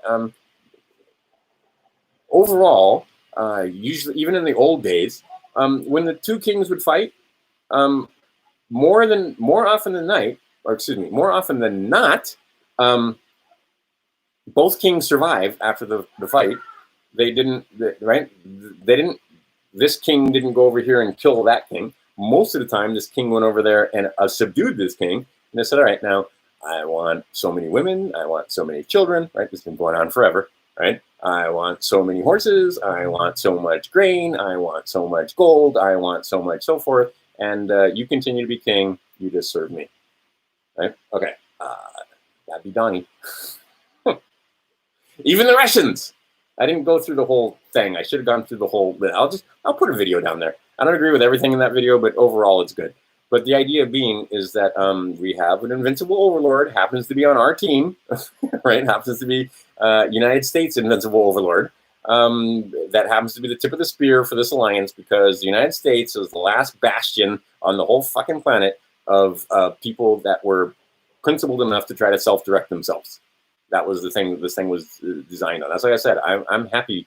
I don't want to be part of United States Corporation, but USA, United States of America, Americans, that fits certain ideals. The idea that men are free and created equal. The idea that I have the right to defend myself and raise my children the way I'm supposed to be secure in my persons and papers. I'm supposed to, right? And that all the old treaties, that's the other thing that Constitution both of the constitutions, the United States Constitution and the United States of America Constitution, both recognize is the treaties that were in effect before these countries and before those constitutions were in effect or came to being. They honor those treaties and they honor those inalienable rights, those unalienable rights. The idea that you have the right to move around on the planet the way you want to, raise your kids the way you want to, eat whatever the fuck you want, whether it's good for you or bad for you, right? I mean, I got nothing to say about that. You want to fucking stuff your face with sugar and brownies and coffee with cream and all manner of mocha latte, frappy, whatever the fuck it is from, I got nothing to say about it. And that's the way it should be. You raise your consciousness, maybe you decide, maybe that stuff's not for me anymore because I like the way I feel when I feel healthier and better. And I don't like having gray hair when I'm 50 and so on and so forth, right? Because the idea being is that you are basically what you eat, right? So, but you can eat what you want, right? And so on. All these things, right? That you are free to do what the heck you want while you're here. And part of what you should be wanting to do is dance, right? The movement of body, art, making things that are beautiful. Creativity, whatever that creativity is, planting a garden in a certain way. I've been to Boucher Gardens in Canada, and it was gorgeous. And all I did was plant flowers, and that was very pleasing to the eye. Maybe you want to build a big house with secret rooms and so on. Maybe, I don't know what the fuck it is. Whatever floats your boat. That's the idea, is you should be able to free to do what you want. And then the spirit rises, and then the consciousness rises, and then we have a planet of happy people. Instead, what we have are happy, self-actualized people that are ready to move into the family of the universe. There are many, many others, as far as I can understand. But do those others want warlike, AIDS-infected cowards joining their family? I'm going to say probably not, right? You guys stay on that little planet. But anyway, the idea being is that the idea is that you got to do it yourself. If you're waiting for Donnie or Putin or Xi or whoever your fucking mayor or governor is to give you permission to do whatever it is, or give you permission to become more and better, you're going to be waiting a long time because they don't want you more and better. They don't want you self-actualized. They don't want you free and able to think for yourself. How does that work for them? They want to be able to extract wealth from you from cradle to grave. So they've set up a system that can enable them to do just that. So, again, the only way out is in. So you spend some time in, and then you can project outwards. Because you have this thing, most people are starting to figure out that there is a give and take. But you have this incredible thing that you are a part of, this physical person. And basically all you do is receive. You receive, you receive, you receive. You have to be able to receive and send. You have to be able to give and take. You have to be able to, during that meditation, people have figured out that you figure out what it is you want, you put it out there, and it will come back. Or you will align with that feeling. That's why they talk about, and this gets, again, above my pay grade, because I can't tell you how to do it. But the idea is that you have to sync up your feelings and emotions with those things that you want. So if your feelings and emotions are abundant, then you will have abundance. If your feelings and emotions are lack, fear, and all of that, well, then you're going to get that. You will line up with what you get. Right? What you get is what you get. You get what you deserve. You get what you put out there. So if you go out there and see, that's the other thing when it comes to loving, forgiving, and then service. The only way to serve yourself is to serve others. Oddly enough, all of my friends that are billionaires and millionaires, well, I only have a couple of friends that are billionaires, but I have a lot of friends that are 100 millionaires and more. Hundreds and hundreds, well, that turns into billions. But I mean, and I have many friends that are just millions, and I have most of my friends, the huge bulk of my friends, never seen $1 million in their life. Wouldn't know what to do with it. But anyway, the idea being is that most of those people that are really wealthy, what they've done is figured out how to give other people what they want and make a profit doing it, make money doing it. I have one friend that he doesn't do that at all. He's just figured out how to pull money out of the commodities market in huge amounts.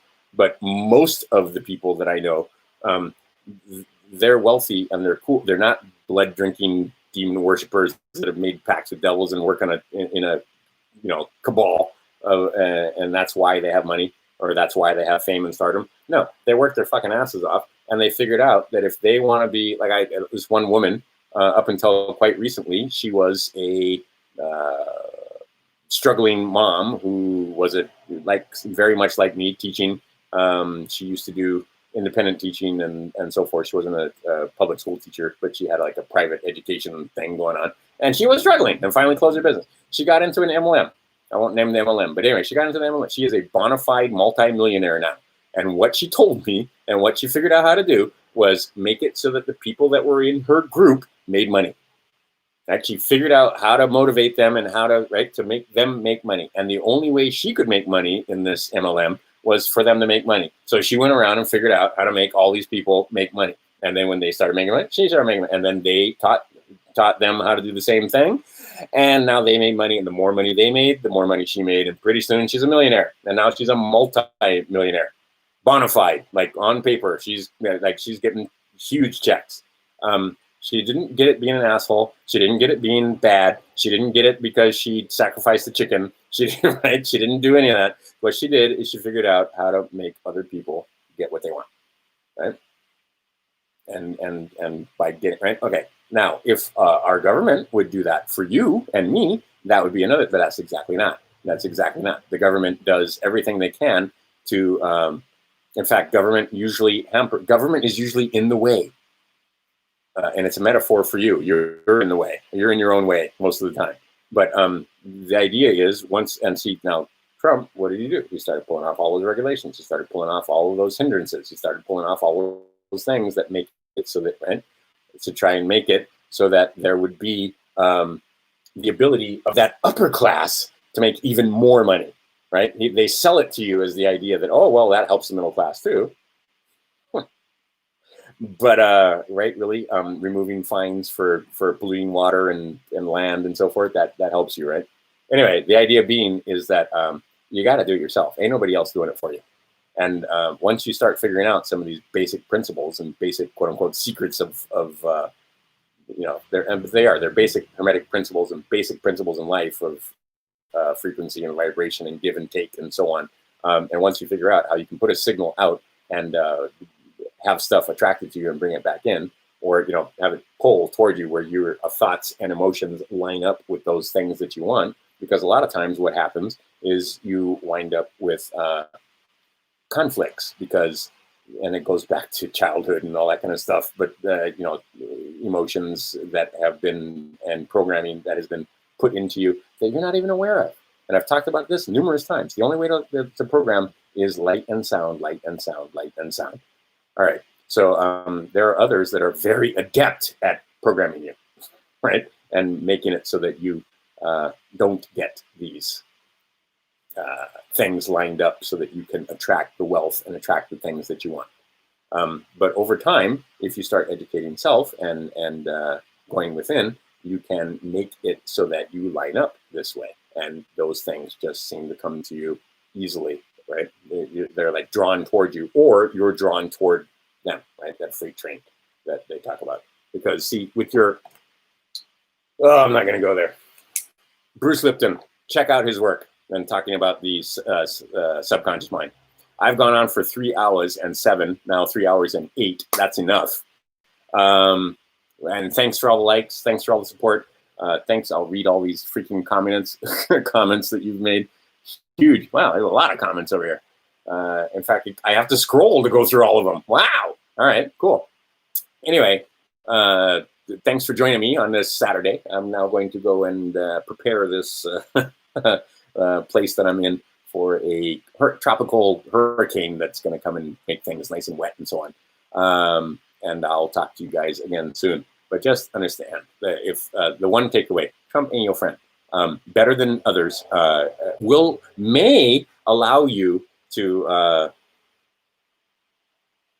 And that's a big may, that's a big if, but may allow you to self-actualize or to make it easier for you to create for yourself.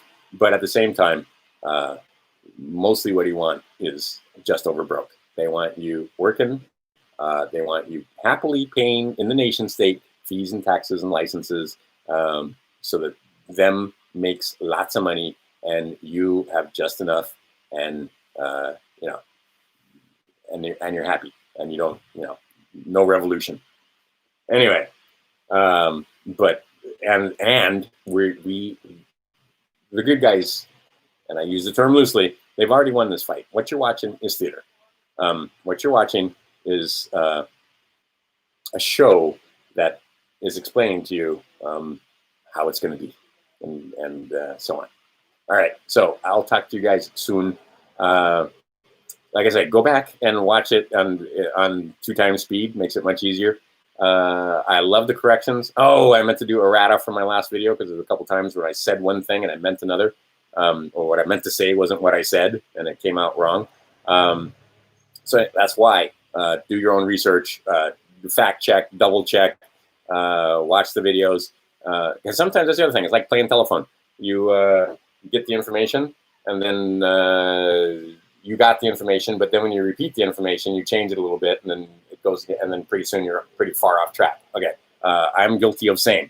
So what you want to do is make sure that you fact check, double check, educate self, get yourself well enough educated so that you can start asking your friends questions. Because like I said, you cannot hand them information. You have to be able to get them to get their own information. And the way you do that is by getting them to ask simple questions. And usually the simpler, the better. And the more people that know a thing, the more people that know a thing, you get the 100 monkey effect going, and we will affect change. Things are getting better. Like I said, it's getting better. It doesn't look, a lot of times it doesn't, it always darkest before the dawn, and it always look right, but I'm telling you, things is good. We're coming through this thing smelling like roses. So just don't be a casualty. Just set yourself up so you have the silver. Set yourself up so you have the food. Set yourself up so you don't have to go out and get beat up in a protest. Set yourself up so you don't have to leave your house if you don't want to. Set it up. Just think ahead and make it so that you don't become a casualty of the change that's coming, because we're moving from, well, actually we moved out of Pisces into Aquarius. The transition is not complete. And it's going to be a little bumpy. It's going to be a little rough here for a little while longer. So knowing that, well, then just make it so that there's still. I'm living on Maui. It's a beautiful sunny day. You can go beach. You can go to the mountains. I don't know where you are. You can go to the lake. You can go to the river. You can go to the whatever recreational place it is. Still, you don't have to focus on the current events. You don't have to be afraid of the Rona. That's not right. You don't have to any of that. You have to keep your mind happy. And that's a good thing in the first. You're happy, your children are happy, everybody's happy. That's the better way to be. And you can be happy through this transition, right? Or you can be sad and scared. You choose. All right, Crime Stoppers. Talk to you soon. E pluribus unum. Like I said, we stick together. Those of us that aren't mask wearing. Anyway, and we'll get through this thing. I'm telling you, smelling like roses. We come out the other side happy. Things are better. And it affects more than just this life. What you do in this part of the simulation directly affects what you can do in the next part of the simulation. How you can place yourself in the next part of the simulation. It's just like, and I'm signing off, but it's just like, if you want to go to the nightclub and the cover charge is $10 and you only got $5. Well, you can't even go in there and drink anyway because you only got $5. If the cover charge was $5, then you could get in, but then you couldn't go in there and party and have any fun because you paid all your money just to get in the door, right? So it's a spiritual nightclub. The credits are your good works, and yeah, it's up to you. It's not them that you just can't get in if you don't have enough credit. So anyway, educate self, educate others, pluribus unum, help your friends, and then we'll go party. All right, we'll talk to you soon. Hope you had a fun time with this one, and I'll talk to you eventually.